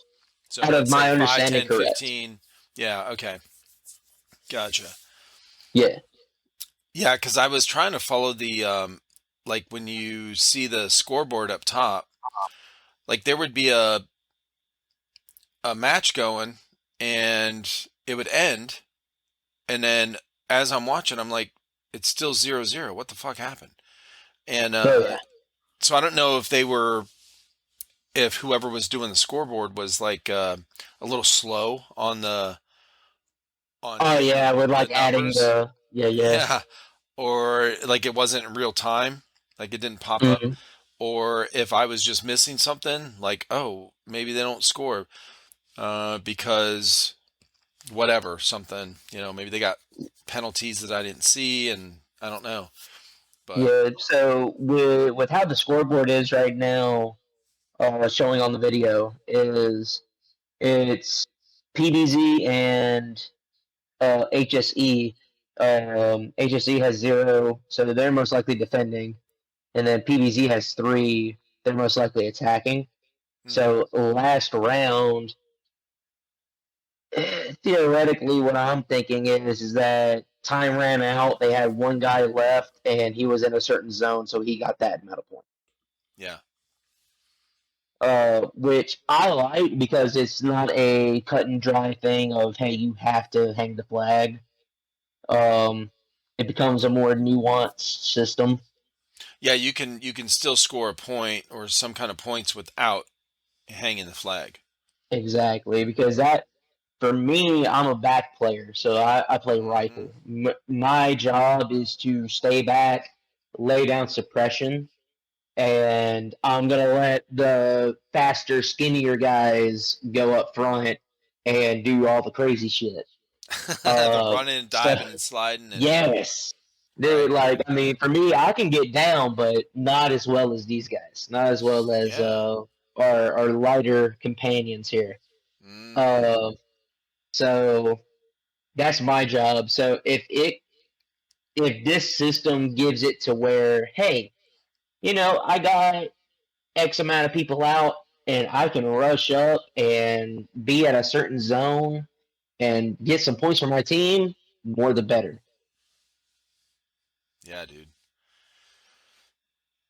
Yeah, so the H at the top, I'm still trying to figure out what that stands for, but it's on 10 now. So I'm H10. thinking, so it was H1. So it's like rounds or matches, or what would H stand for? Somebody's gonna comment and be like, "Bro, it's this. You're so dumb." Yes, what are you, stupid? Well, well, first off, yes, I am. I went to Palmetto. What was you sound kind of stupid or something? Hell yeah, I am. Hell yeah, dude. I'm just a dumb dude in the We're sticks. in South Carolina, bro. Old South Kakalaki, dude. Yeah, Kakalaki. We know how to shoot guns and drink beer and drive pickup trucks. Exactly. Yeah, this is anyway, I had a good time watching this stuff. Oh um yeah, dude. It was a great experience. yeah. Yeah, dude. Which um actually to ask you a question Hmm. on your own podcast. What is your favorite format to run? What do you mean? Is it an M4? Is it an AK sniper? Oh, you don't know my history. I've never played airsoft. Oh no, okay, so that's right. Your kids. You did this for your kids. Yeah, you Yeah, did the yeah. podcast. Yeah, yeah, yeah. Okay. Yeah, my So boys play. you never played airsoft. Uh-uh. Played paintball back in That's what the it mid was. 90s, and and early 2000s, and I had a tip in '98, and which most people did especially back then. Hmm. But yeah, but I will say this. Let me say my favorite airsoft gun that I was able to shoot since we started our YouTube channel was probably because we did unboxings, mystery boxes. Yeah, yeah. And then we did reviews on those guns. So I think my favorite one was the Thompson, or no, no. Damn, what was it? Shit. It was a World War II era weapon. It was wood, real wood furniture. This thing is beautiful. Actually, the video we did on it, out of the box, we started firing it, and it started grinding the gears. Oh, Or not damn. grind, not grinding the gears, not grinding gears. The motor screw was too loose. It wasn't Okay, yeah. okay. So it was They a probably whiny. had to, because a lot of these BOAs you get, they're like returned guns or refurbished guns or whatever. They're not brand new, so they probably worked on it and forgot to tighten it all the way. They probably didn't test it. They probably put it Right, back right. together like, okay, it's fine. But so it shot the first couple of times, pulled the trigger, it was fine, and then start grinding. I left that in the video. I actually showed in the video me working on it. So I opened it up, and then I was like, oh, it's just and I didn't know a whole lot at the time, like to go ahead and test that first. So it was just the Mm, motor screw. So I tightened the motor screw. It was fine. We went back out there and shot it. Um, God, I want to say it wasn't a Thompson. I don't think it was like a STG or something. It was some kind of World War II weapon, but it was really cool. It was okay. full. It shot full auto as well as semi, but it came with a drum mag Mm. and metal drum mag. You had to wind, but it was still cool, man. It was fun. Oh That's yeah. probably my best. The one I had the most fun with. It felt good. It looked cool. I love the World War II stuff, and but yeah, that was probably it. But we had a lot of fun with some of these newer guns that these guys bought, not the ones just from the mystery boxes. The LVOAs, the Crytek LVOAs. Yeah, Um, LVOA is pretty a good staple, like a good solid workhorse of oh a yeah, gun. dude. Yeah, those were fun. The Probably the most surprising weapon that we got was we got an Airsoft GI mystery box, right? And we got the RPG-7, like the most badass one, okay? Like the full realistic metal and real wood furniture on it.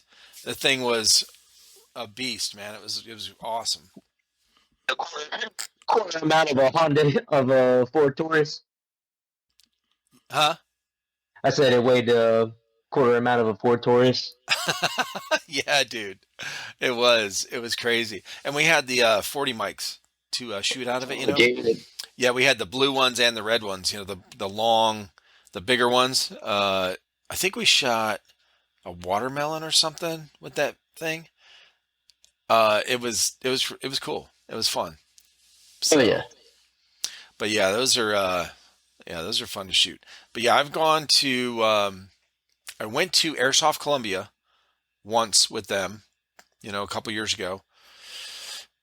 And then I went to Stonebreaker last year as press pass, as press. And then I went to Iron Dagger this past, well, it was also last year. I think Iron Dagger was in October, also It as was. press. Yeah. So I went to those two mill sims, but yeah. So I haven't. I mean, I've shot all these guns out in the backyard, but haven't gone on the field and played. Yeah. Hell yeah, dude. Yeah, definitely get out there, man. Maybe I'll see you at Battle Cat one day. Yeah, I want to, we've talked about it for years. We wanted to go up there and actually do an interview, on site interview with these guys at Battle Cats. I've never been there. These guys have. Um, and I did a similar type of video at Airsoft Columbia. When we went down there, interviewed Sam, the owner, and a couple of guys, and took some cool pictures and to put in the video and stuff. And I followed these guys around on the field while they were playing and filmed. And they gave me a riot shield, and then I was just using my phone to film, and I was walking around with the riot shield on the field. Airsoft Columbia is really small indoor field, and Yeah. so um, and I got shot a couple times in the back. Somebody peeking out, they didn't know, just saw somebody and shot, whatever. I mean, it's no big deal. It didn't hurt too bad. It was no big deal. But yeah, it's fun, man. I mean, I like being out there. I I I don't I definitely I've already I was in the military, so rucking all the gear for you know half a mile or whatever I've already done. It's cool. It's fine. I like the environment that a mil sim has, but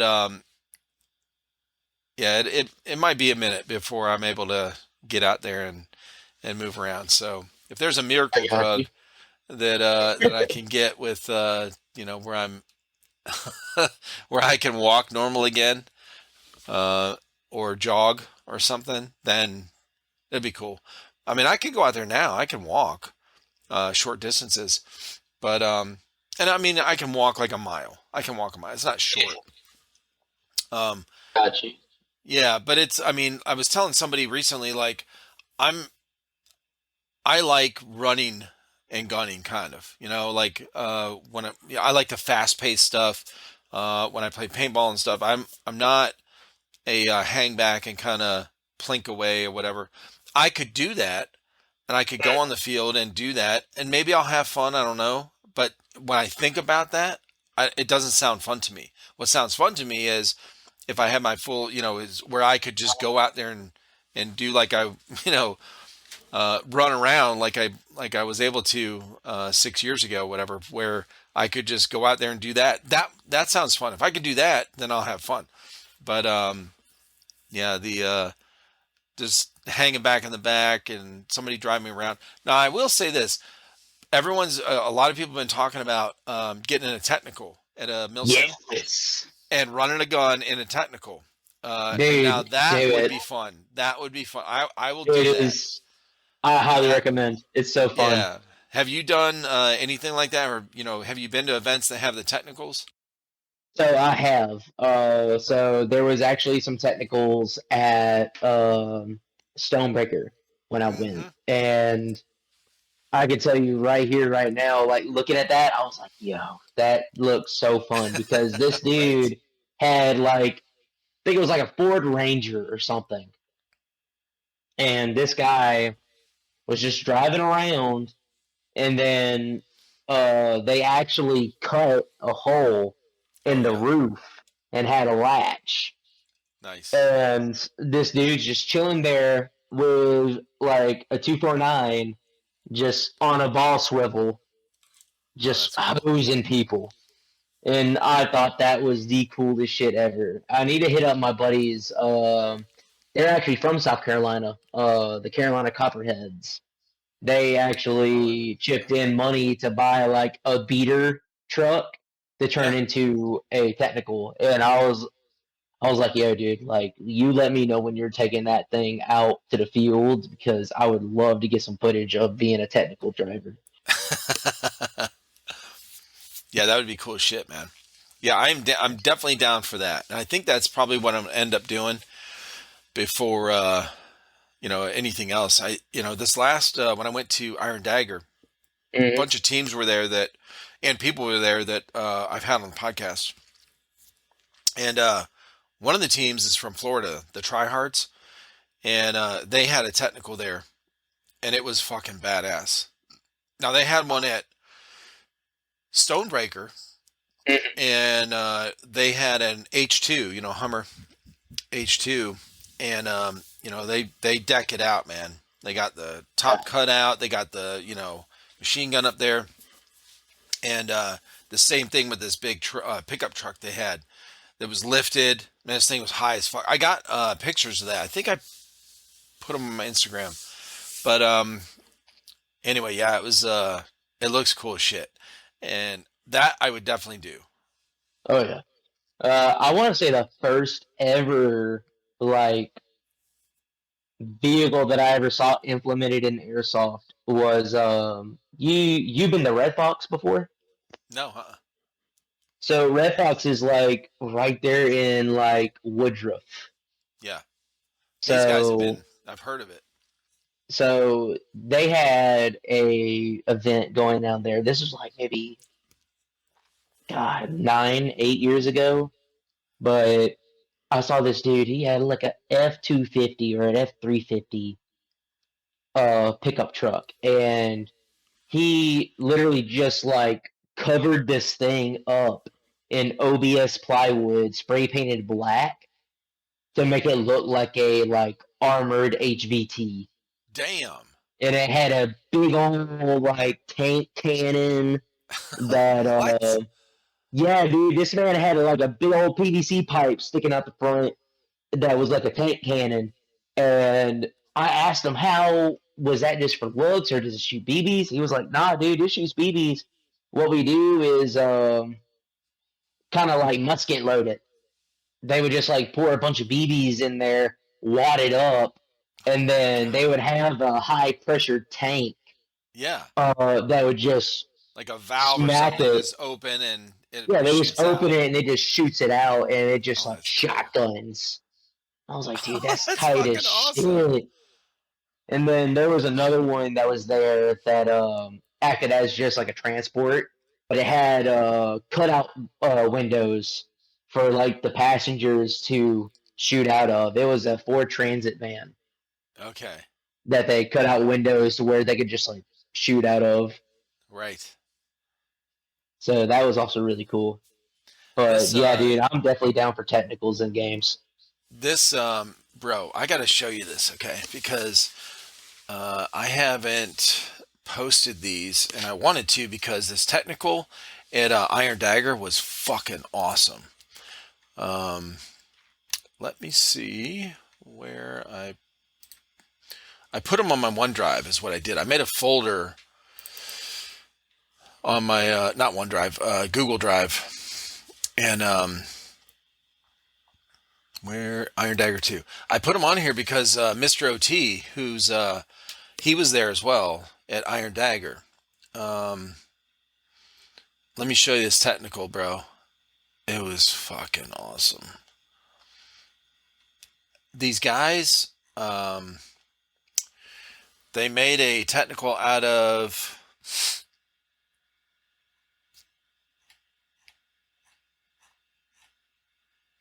Oh, here we go. Okay, let me share the screen real quick.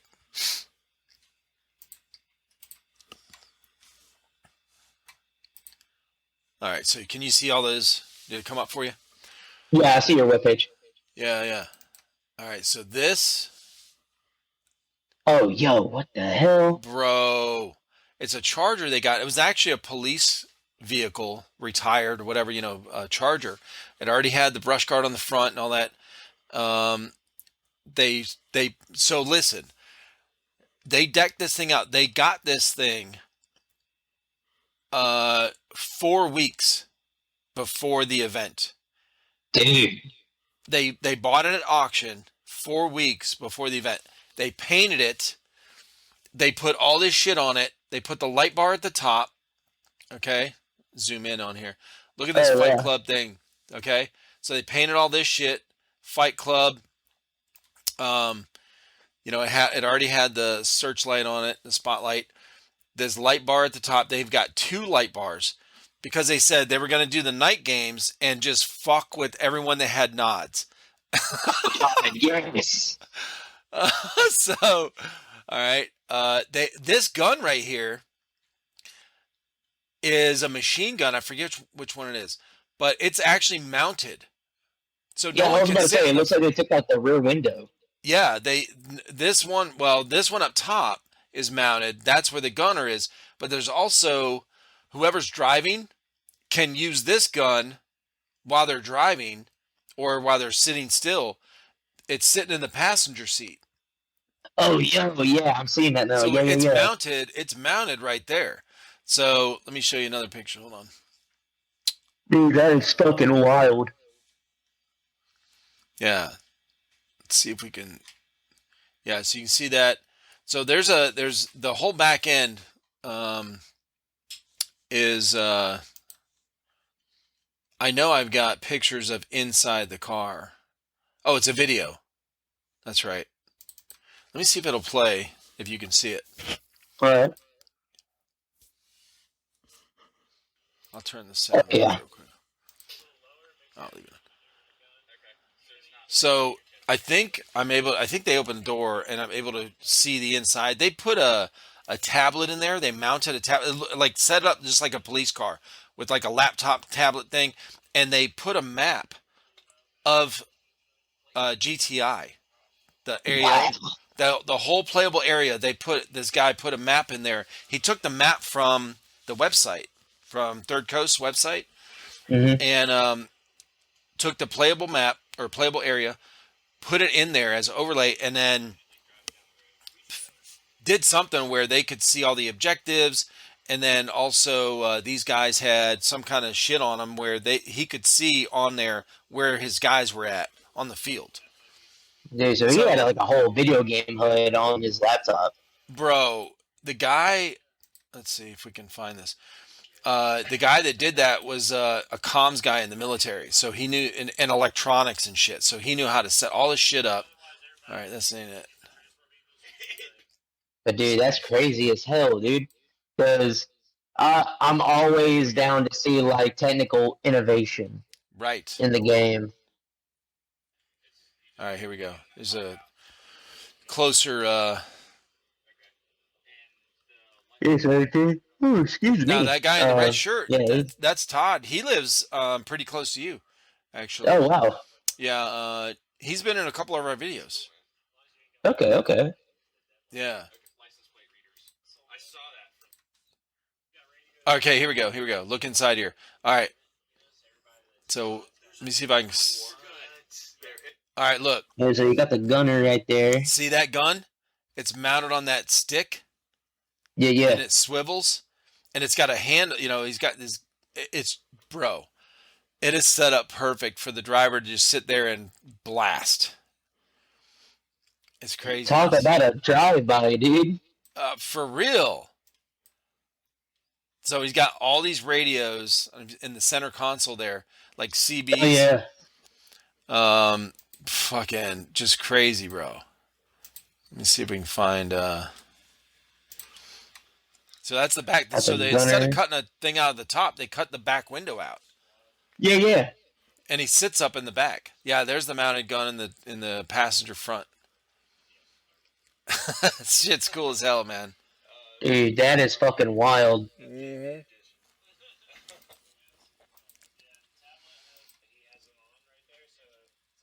Okay, so yeah, there's the tablet right See the there, tablet? Yep. sitting right above the rear view.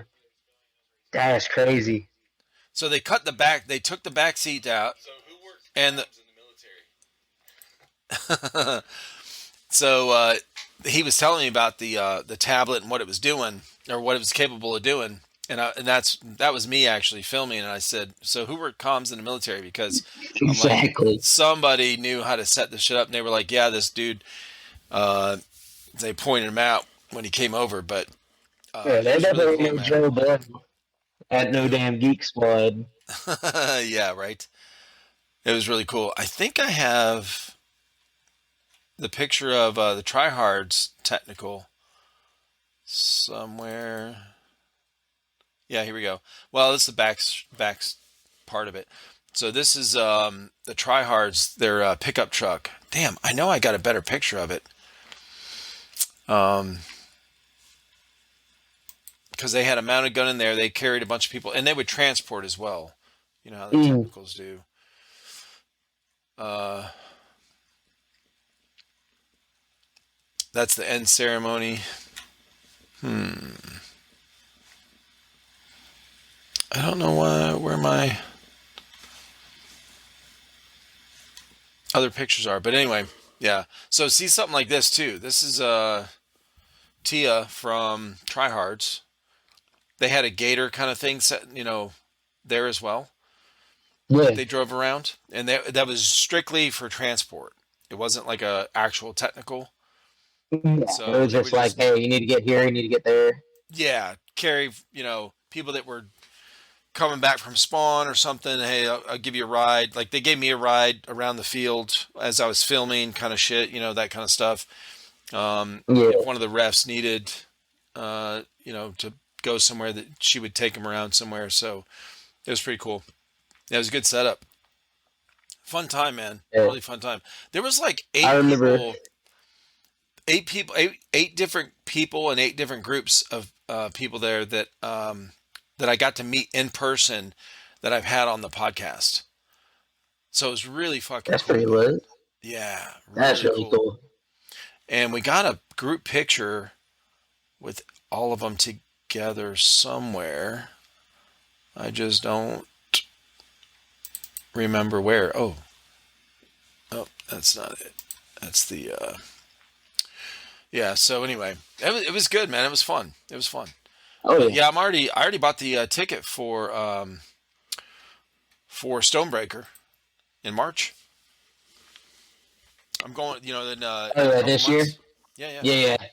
Hmm. Sadly, I will not be able to make that one, but yet I'm definitely, like You I was suck. saying, that mall op. I'm definitely trying to get to that one. Yeah, yeah, dude, that's cool. Yeah, somebody messaged me. Who was it? Um, I think it was the guy I talked with last night. Yeah, it was. He's up in North Carolina, and he was like, "Hey, are you going to Bone Crusher, which is in like Oh 2 yeah, weeks?" yeah. And I said, "No, I'm not. I'm not going to that one. I'm going to Stonebreaker." But I think Bone Crusher is at Guardian Center. It's in Georgia, I think. Yeah, it sounds about right. Guardian Center. That's usually where they go for in Georgia. Yeah, yeah. I would like to go there. That's one of the ones I'm going to go to for sure. But That's definitely a spot that's on my bucket list for yeah, sure. I don't. I There's want to go. I want to go to Ballahack. Have you been there yet? so Battlehack. That's Virginia. Mm-hmm.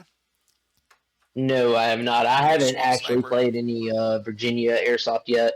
Gotcha. Um, I'm actually talking to my buddy Izzy, talking about Last Stand. He actually moved to North Carolina, and he hit me up and was like, "Yo, dude, like me and you need to link up and check out some Virginia Airsoft, some North Carolina Airsoft." And I was like, "Yeah, dude, that'd be a bet." Like, Yeah. and one of those places was definitely Ballahack. Excuse me. Yeah, man. Um, Yeah, for sure. I want to go there too. oh yeah. Uh, Definitely want to see. You're talking about Columbia, Airsoft Columbia. I definitely want to check their place out when they reopen. Yeah. Because I've been looking at their page and it looks like they got like a whole like warehouse facility or a mall or Mm-hmm. something. But apparently they got like a good chunk of that and can have room to expand, like renting out the remainder of that building. Yeah, I can't remember what the guy I talked with last night. He actually is helping them. Him and his friends are Mhm. involved in that whole process. So that's one of the reasons he hit me up to be on the podcast. He wanted to talk about that, and he was talking about how where it's at and what the field and everything, or the layout, and it's in a kind of like a shopping strip or a strip mall kind of setup Yeah, yeah. where it's like a few doors down from the police department. Okay. So they're thinking about they want to have open it up for these guys at the police department to train in there, CQB training, and because that's starting to become a common thing. I talked with a guy in Pennsylvania and a guy in Ohio, two separate, you know, guys that run different events and fields that that will do that with their local police departments, and let them train. Like the guy I talked with, MK Airsoft Master Key, Yeah, yeah. Gabriel. He's got two fields open in Ohio. He's about to open a third, and he the one in Medina, his first field, he lets the SWAT team and the police department train in there for free whenever they want. So it really helps, them out. Obviously the police department, and it also helps him out because now he's kind of like got good connections with people in the city that if there's any kind of issues with the field or whatever, he's got somebody to talk to anyway. Right. Um, so, and that's something that me and the guy last night were talking about where, because of Airsoft Columbia had to close and then, they had to find somewhere else. That's a fairly common thing for airsoft fields, indoor fields where they maybe something changes in the city ordinance or whatever codes, or maybe a building gets put up over here or opens up some kind of thing and it changes the zoning rules and laws or whatever. They have to get re-inspected or whatever it is, or the landlord that owns the property that they're leasing from tries to gouge them or raise the rent or what all kind of shit that happens, and or maybe their insurance goes way up because of the area they're in, and it just a number of different things that can change that. And one of those type of things is what happened with Airsoft Columbia, why they had to close, and now they're very close to opening. He said last night, he said that they are planning on opening by the end of February, the end of this month. So Oh wow. Well, yeah, hey, that'd good be on cool. them. Right. But I'm definitely, hats off to them with helping out their local law enforcement community. I'm all Yeah. about that. Um, and actually, Battle Cat does that same thing with the Anderson Police Department.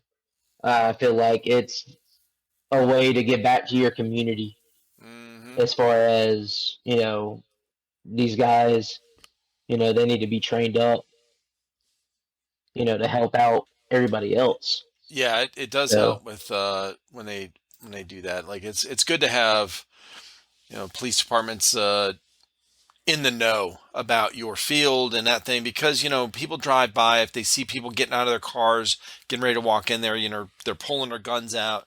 oh yeah, This old, a 40-year-old soccer mom thing or whatever is be like, oh my god, what's going on, and they call somebody. The cops can be like, yeah, exactly. ma'am, we understand it's a training facility, it's fine, that kind of shit. But um so it definitely Which helps. that also goes into I would like to see more training as far as a civilian standpoint. I would Yeah. like to see them you bring somebody in that trains with firearms a lot, Hmm. and teach people about, either firearm safety or hey, you need to breach this room. Yeah. Somebody broke into your house, you need to go and sweep and clear. How are you going to do that? Yep. And just give them good basics to really follow up on. I feel Hmm. like that would be a really great moving moving forward action. Right. Yeah, something that they can offer for people to kind of expand their, more options for what they can offer at the field kind of thing. Oh yeah, That's cool. Hell yeah, man. hell yeah. Well, Uh, what is the what's the big event you're looking forward to again? What's the next one you're going uh, to? so a big event that I am looking forward to is in Durham, North Carolina, and That's right. I think it's called Thunderdome 2. I Oh think it's shit. called Thunderdome 2. Operation Lion Claws. You can check them out on The guy last night, dude, oplionclaw.com. I'm gonna yeah, he's going to that. He talked about it. Okay. I'll have to link you up with him. Yeah, yeah. Okay. Cool. Me and a bunch of buddies are thinking about going to that. It should definitely be a hell of a time. Yeah, if you look him up, it's Raven. is their airsoft team name on Okay. Instagram. It's Raven. They're in North Carolina, um, right by Charlotte. Yeah. Okay. I Cool. will. I will definitely Uh, send you his Instagram after we're done here, and yeah, so you can because if you guys meet up out there, you're going to the same event. But yeah, he talked about it last night. oh yeah, dude. I'm always down to meet new people. Mm-hmm. Um, Hell yeah, bud. yeah, I definitely You have want any to other get plans out for the there. rest of the year? So as far as the rest of the year goes, definitely trying to expand the team out. Probably get some new talent, new blood in there. Um, and then other than that, like going to Cali, checking it out. Right. Other than that, just That's a big trying trip. to shoot the shit with friends. You know what I'm saying? Right. Because at the end of the day, that's the outlet right there when it comes to airsoft. Is just having fun with your friends, making new friends, Well, do you have any plans finding for new ways to new play. gear or guns? So actually, I got the new, and actually, if you want, I'll go ahead and Show and show you tell, bro. this. Show Yes. and tell, my man. So we got a bunch of new goodies right now. So Speaky B, I don't know if you like follow them on Instagram, see what the new drops are or whatnot. But I do follow Speaky they B. Yes. they do they did just release a new belt. I'm trying to figure out how Yeah. to. Nope, that ain't it. Turn your camera around. Yeah, trying to turn the camera around. It should. I'm It old. should. If you tap on the screen, it'll give you that little arrow to turn around, like when you're on a video call.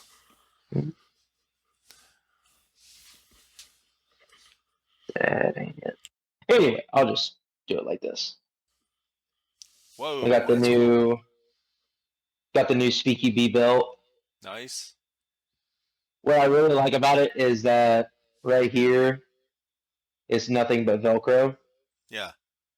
So for me, it feels a lot like a weightlifting belt. Mm-hmm. That's what it looks like. Uh, and then when it comes to right here, it's like a pod pack in paintball. So you got your magazines Right. chilling right there. Uh-huh. Um, Definitely like that for when I'm running my like AEGs or my pistols. Yeah. What Um, do you use? so for me, competition wise, I run a rifle, but yet I can also get down and dirty with a pistol, whether it be public play or tournament. Yeah. I just may not be as fast and furious as these lighter built guys. But definitely one thing that I cannot wait to try out on the field Yeah. is this right Woo! here. What? Yes, sir. Now explain that one. What is that? I've seen similar types. With these, they So, almost like a paintball marker. right. So that is the main idea and influence of this build. So the person that made this is Loco Airsoft. Uh, Lou Okay. from Murder Inc. Shout out to him. Nice. So what he does is he takes a F1 receiver, and I don't know what handguard this is, but Yeah. he puts his own um, technical design with making the AEG gearbox, Yeah. and with the motor grip, obviously the battery has to go right here, so he knows how to make that happen where That's the cool as wire shit, bro. is like chilling right there with the motor. Right. So he made this happen, and dude, I'm telling you right here, right now, like just chilling on top of the shoulder, Yeah. just if I had a micro dot right here, I am just beaming. And with this being a DSG for all you full auto heads out there, like this thing hurts. If you go, haha, the thing go Bert, this thing is for you. Um, Yeah, I've seen those DSGs. You know what? I was talking with Spoon Airsoft the first time I had him on, oh and yeah, yeah, I got to see him at NSL. yeah, that's right, right. He was out there. Spoon, he goes. Him and I were talking about some of these videos, you see online that go viral. You know, the one that's the guys like No full auto in the no building. full all auto in the building, and and I said, yeah, we were talking about that, and I said, yeah, like, all these HPAs are like super fat, like Polar Stars are super fast. He goes, no, a lot of people think that was a Polar Star, but it wasn't. It was a DSG. And I said, Yep. what does that mean? He goes, dual sector gear. I was like, oh, I don't even know what that is. So yeah, I've never seen. That was the first time I heard of it. Yeah, and then like even like I haven't really done any research on it, but apparently now they're trying to make like tri-sector gears or something like Mm. that. And I'm just like, dude, that's like crazy, crazy. Yeah, Alienware shit. Okay. Alienware. But that definitely I can't wait to hit the field. And then when I was at NSL, they did a raffle, Yeah. and one of the raffles was for AirTac carbon uppers. Okay. And I actually won it. So What? right now I'm actually rocking the Oh carbon shit! upper I've that I seen those, won in that bro. raffle. I've And seen those dude, carbon uppers, bro. this thing is light. I'm Like sure. it is nothing. And That's then fucking nuts. so I got that rocking right now with my Fusion engine, and Okay. then I'm about to take away this stubby stock, and I actually have a Airsoft Gateway stubby drop stock set coming in. So I'll have a stubby stock, but yet it'll be with a drop stock adapter that is supposed to be like 2 clicks out of a crane stock. Mm. And then it'll give me enough vertical clearance to see this fiber. Oh, okay. Gotcha. So this will definitely be like a staple tournament gun. Dude, that's cool as shit. And then I got SYG DJ. Shout out to him. He built this one for me. It's just What? it's just an SSG, but yet trigger response is snappy as all get out. Yeah, show it again. Oh Hold it yeah, up in yeah, there so yeah. we can see it. Hold it up in there so we can see it, man. Let me see the So yeah. Oh it's kind yeah, of like there we a go. There we go. There we go. it's kind of like a That's cool, sleeper dude. build. Really? Yeah, because Yeah, people look at it because and go, it's all right, and then you're yeah, because blasting away. it's got like a standard GNG receiver, like Hmm. some. Honestly, I got this rail and barrel set up off of a real gun. Nice. But yet everything else, like internally, it goes. Yeah. But those are definitely like my staple like rifle setups. And Right. then for me, I am always looking for different ways to make airsoft fun, and I definitely have it. So Oh shit.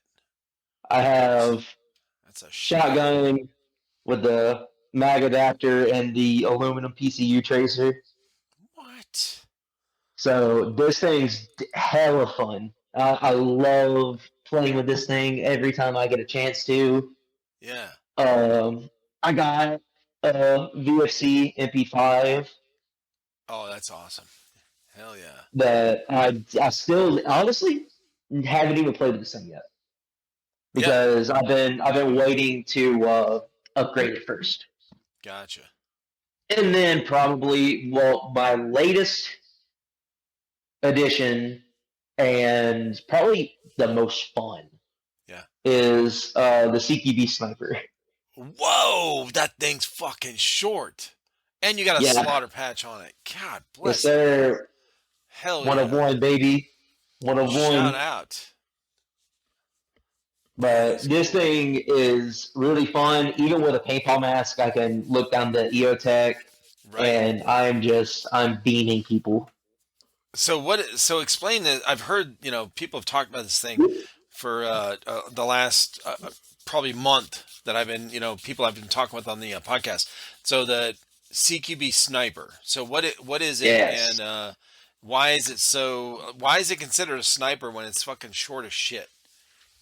So from what I can come from Mm-hmm. where I uh At least, found it. just explain what you know So of it.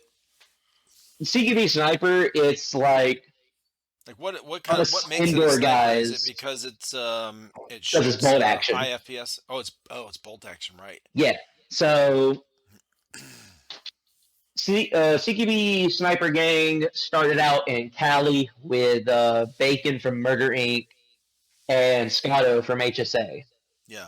So they got sniper rifles and started playing with them at Project M1 to make it a harder challenge for them. And Nice. after that, it just blew up.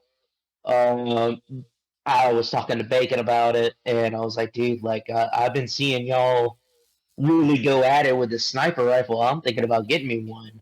And he was Yeah. like, dude, do it. It's like you can get a one ball on a guy with a rifle or a pistol, but yet I'm gonna tell you this right here firsthand that nothing compares to a one ball off of a bolt action. Like it is so crisp. uh, Like yeah. it is Nirvana, dude.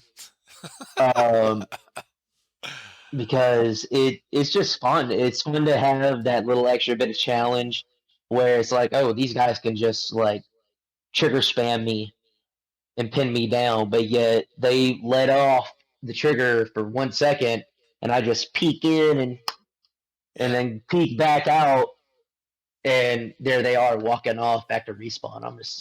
It definitely gives you that dopamine Right. and it's definitely a way to keep airsoft fresh, and that's definitely like what I'm all about. Whether it being competitive, public play, like give me a way to make this fresh, and I'll keep playing. If it Yeah. gets stale, I'll start deteriorating from Oh yeah. my. You can't be boring, bro. It can't be boring. Oh Boring yeah, sucks. Boring never. sucks. So that is cool shit. Kiki Mustang, he was talking about that where, that's why he loves the bolt actions because he's like, man, it's visceral. Like you're actually doing something to make this thing work, like you Oh shoot yeah, one and you take that long shot, whatever, and you get it and you have to, rack this thing back, cycle the bolt. And right. it's such a fun. It adds that element that makes it fun, and it really makes sense because I love that. I like that in real steel. We have a couple Yeah. Wilson Nagants. I had one of my most favorite rifles was a Savage 110 30-06 that I had years and years ago before we moved to South Carolina, and I love 30-06s anyway.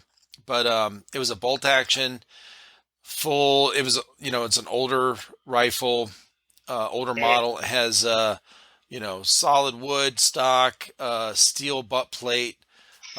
You shoot the heavier. You shoot a 220 grain Yeah, 30 Lord. 6, bro. You are hurting. Okay, you're Oh hurting, but yeah. you're gonna pay for it. But it is so fun, man. It's just you shoot, you see that thing like I had a 6 power scope on it, and just it's so fun to shoot something at long range, and we'd set up like a pumpkin or a fucking can or a gallon jug of water or something and shoot that thing and just pow, and then you Just rack the explode. bolt. You cycle that bolt is just and then the shell ejects and it's got smoke coming out of it, and you rack it back, the next one back in, and then you just calm and then squeeze the trigger and get that next shot. It is fun as fuck, but Yeah. yeah, Then it you go is to your really fun. chiropractor the next day. Well, I was a lot. What I happened? I was in shot really a good 30 out shape when I six. when I did the when I did that. I was fine, but I did and I've told this story before in here when I first switched. I had that rifle for a while, but I wanted to put a new scope on it, so I went from a 3x9 to a 6 power, Mm. and I had to sight the scope in. Well, I forgot to get ammo before whatever, so on the way over to my buddy's house, his grandparents had a bunch of acres, and he was sighting in his 7 millimeter Win Mag that he just got, and this thing was brand new, had synthetic stock with a fucking big ass soft rubber butt plate on it, like really smooth to shoot. But Tempur-Pedic, but for your shoulder. right, no shit, dude. And I'm walking over here with this hefty, beefy solid thing that's gonna wreck my shoulder. But so I stopped on the way. I'm like, shit, I gotta get ammo. I forgot. So the only ammo they have is 220. So or maybe it was 180. No, it was 180. It was 180. That's right. Okay. But I wanted to get like 150 or 125s, and Yeah. so for anyone that doesn't know, if anyone's listening doesn't understand what I'm saying here, the grain of your bullet. So your the 30-06 is a 30 caliber. That's the diameter, the size of the hole in your barrel, basically, and then the grams is what we're saying: 125 gram, 150 gram, 220 grams. So those can be. It's just like in airsoft actually, where the BB is heavier. So you got your .43s or your .2s or whatever, but the size of the BB doesn't change. They just add different material in it to make it heavier, so it floats easy, straighter in the through the wind and all that shit. But in real steel, the bullet is actually longer, so the round that's jammed into the brass, what you don't see is longer. So Hmm. 220. So the what you have in a 220 grain 30-06 bullet is what you don't see after the crimp mark is, or after the crimp line is a lot deeper inside the brass. And so if you take it apart or take it out, and you can see those online. Actually, there's pictures of them online. They got Of the diagrams. Yeah, they got diagrams that show. But anyway, so I got the 180s, and I was like, yeah, that's fine, whatever. So I got to round 18. I'm shooting these right in a row. He's got a spotting scope. We're setting it up at 150 and 150 yards, and he's got a spotting scope, and we had the actual, round targets. And so I get to round 18, and I'm because you're shooting them one after another. He's spotting. Oh yeah. I'm racking them, and he's like, okay, this many clicks, and so I'm sighting it in. I get to round 18, I'm like, okay, like I'm really fucking close. It's like maybe 2 clicks away from being perfect, and I was like, dude, I'm fucking done. I'm done. I just want to go home.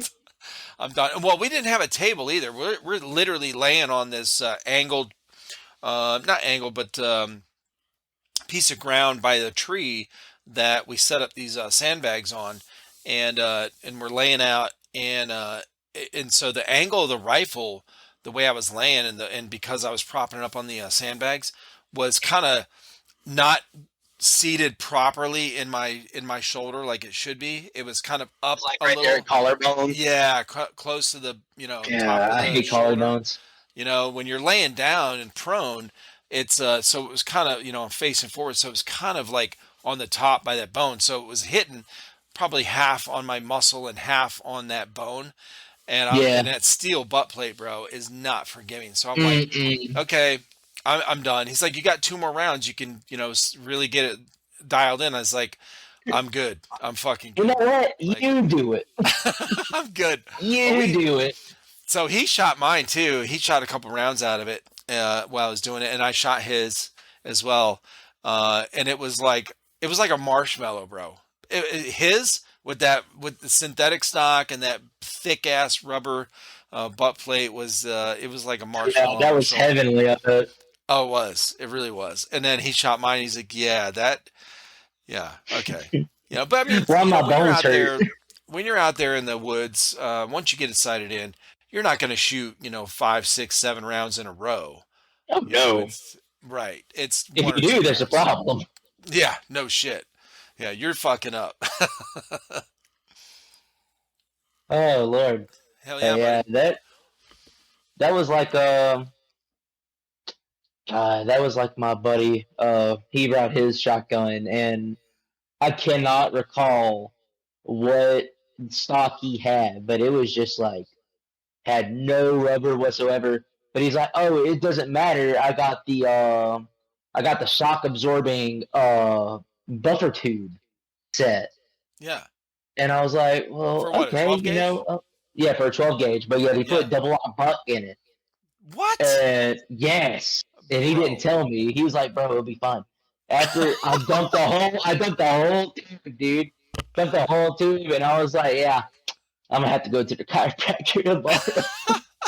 This Oh thing my hurt, God. Yeah, but so I it's was like, like "Dude, you the definitely need to get a heaviest better one stock." that you don't want to shoot out of that, like multiple rounds in a row, is a slug. And then, Hmm. the 3.5 Magnum, whatever, for a 12 gauge, and then double aught buck. And Yeah. then, yeah, the best one to shoot if you're just messing around is like birdshot. It's Oh so yeah, light, dude, it's so birdshot's no easy. problem. Right. It's not even that loud, honestly. It's you don't really feel too much of it. Those Hmm. are fun. A double aught buck, man, will fuck you up. Double aught buck is I'm not sure if anyone listening doesn't know. In a shotgun shell, a 12 gauge shell, they're pretty long. A double aught buck is nine 38 caliber rounds of Yep. balls. So 9 balls of lead that are the same size as like a 38, what a 38 would shoot. 38 revolver. So that caliber, 9 balls of that inside this fucking shell. It's crazy, dude. I saw this Yeah. video years ago, man, years ago. This Brazilian, it was in Brazil. Brazilian Hmm. like SWAT team, or like maybe like similar to what our ATF or something like that would be, or DEA. They were doing like this Okay. drug raid through this village, and guys were just running out of these huts like with bags and duffel bags and of drugs, trying to get away and shit. And these police are walking through the street, and this whoever the cameraman was, you could see he's aiming like on the right side of the street. He turns, but he's actually standing closer to the left side of the street, and something happens. You hear something. He turns around, and there's a kind of like a little hut, grass kind of, a tiki hut, almost like what you'd see at like a tiki bar. And this Yeah, dude yeah. runs out. This guy runs out, and there must have been a cop on the inside that kind of, and he's running away from. Well, on the right side of this cameraman is another cop with just a combat shotgun, and he's Hmm. in full riot gear. Okay. And this cop is just like, and this guy runs out. He's in red jogging shorts and like a tank top, and he's holding this like duffel bag full of drugs, and he runs out right like almost point blank into this cop. The cop pulls up the shotgun, shoots him in the chest with double aught buck. This is a That's video so that fun. this is a video that wasn't online. This is a video that my buddy sent me through email, and so like one of those faces of death kind of sites or whatever that you couldn't, you could, like, you had to send it to somebody's email kind of thing. So this dude, I mean, it just turned his chest into fucking lasagna, bro. Oh It yeah, was dude. it was bad. Um, and the cop, he pulls his gun up, he shoots that double up buck. He The guy falls to the ground like a lump of fucking potatoes, and the cop just keeps walking nonchalantly forward, like just looking for next target. It was so fucking crazy, dude. Oh yeah, dude. But Like, those are fucking that's the fucking shit right there for shotguns. Double up buck is it. oh yeah. Yeah, best defense round Did by you grow up far. shooting real guns? Yeah, so for me, God, I started shooting when I was like 4. Nice. So my dad, he had his pistol, he had his rifle, his shotgun, all that stuff. Like he obviously would assist me holding the weapon, but yet like Sure. I got really used to firearms really early on as a kid. Um, and I think that's what really drove me into also doing airsoft was Right. why would I practice maneuvers or practice aiming and shooting targets with real weapons, especially with how freaking expensive rounds are nowadays, Right. um, with live ammunition with real firearms when I can just Hmm. go outside with my airsoft gun and just plink. Okay, hey, I went through a bottle of EBs. Okay, that's $15. Right.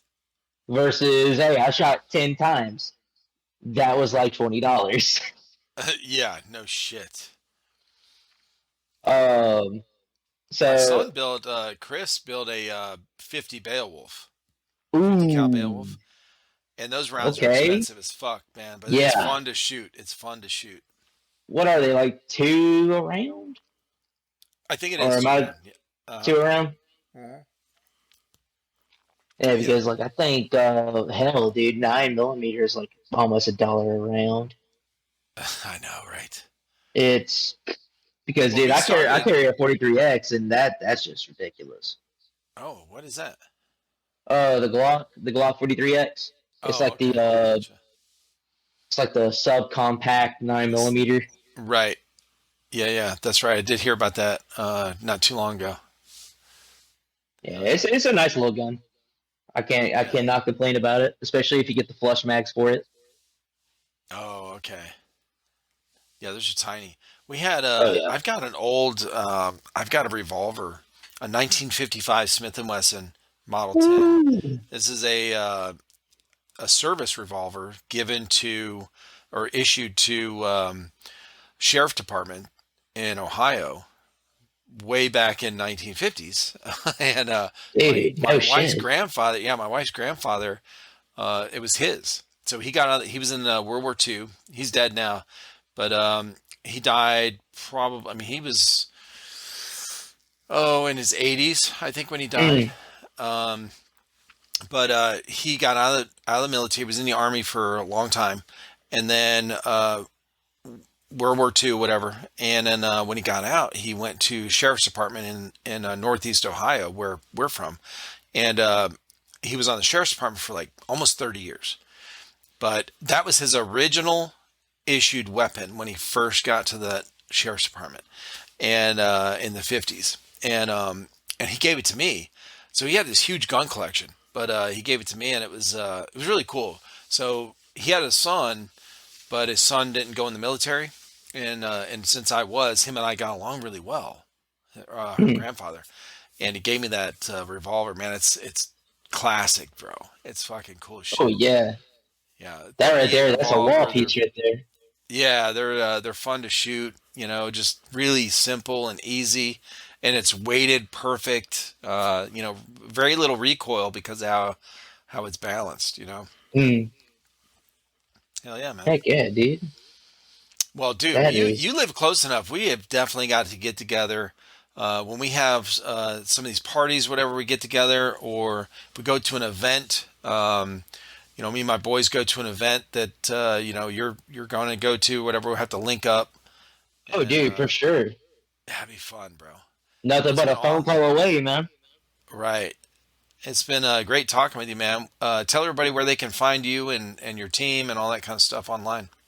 All right, awesome, dude. So, guys, thank you for listening to this episode of Trifecta Airsoft with me and Trifecta. Uh, I am CyMecha. You can find me on Instagram at CyMecha, CY.MECHA. And you can find our team page at Cy Airsoft, CY Airsoft, and just shoot me a follow. I mean, we can talk the shit on the DMs. We can link up, have some fun, man. It's Oh yeah, great. awesome, brother. I appreciate you, man. You have a good night. Yes, sir. You too. All right, brother. Later. All right, later.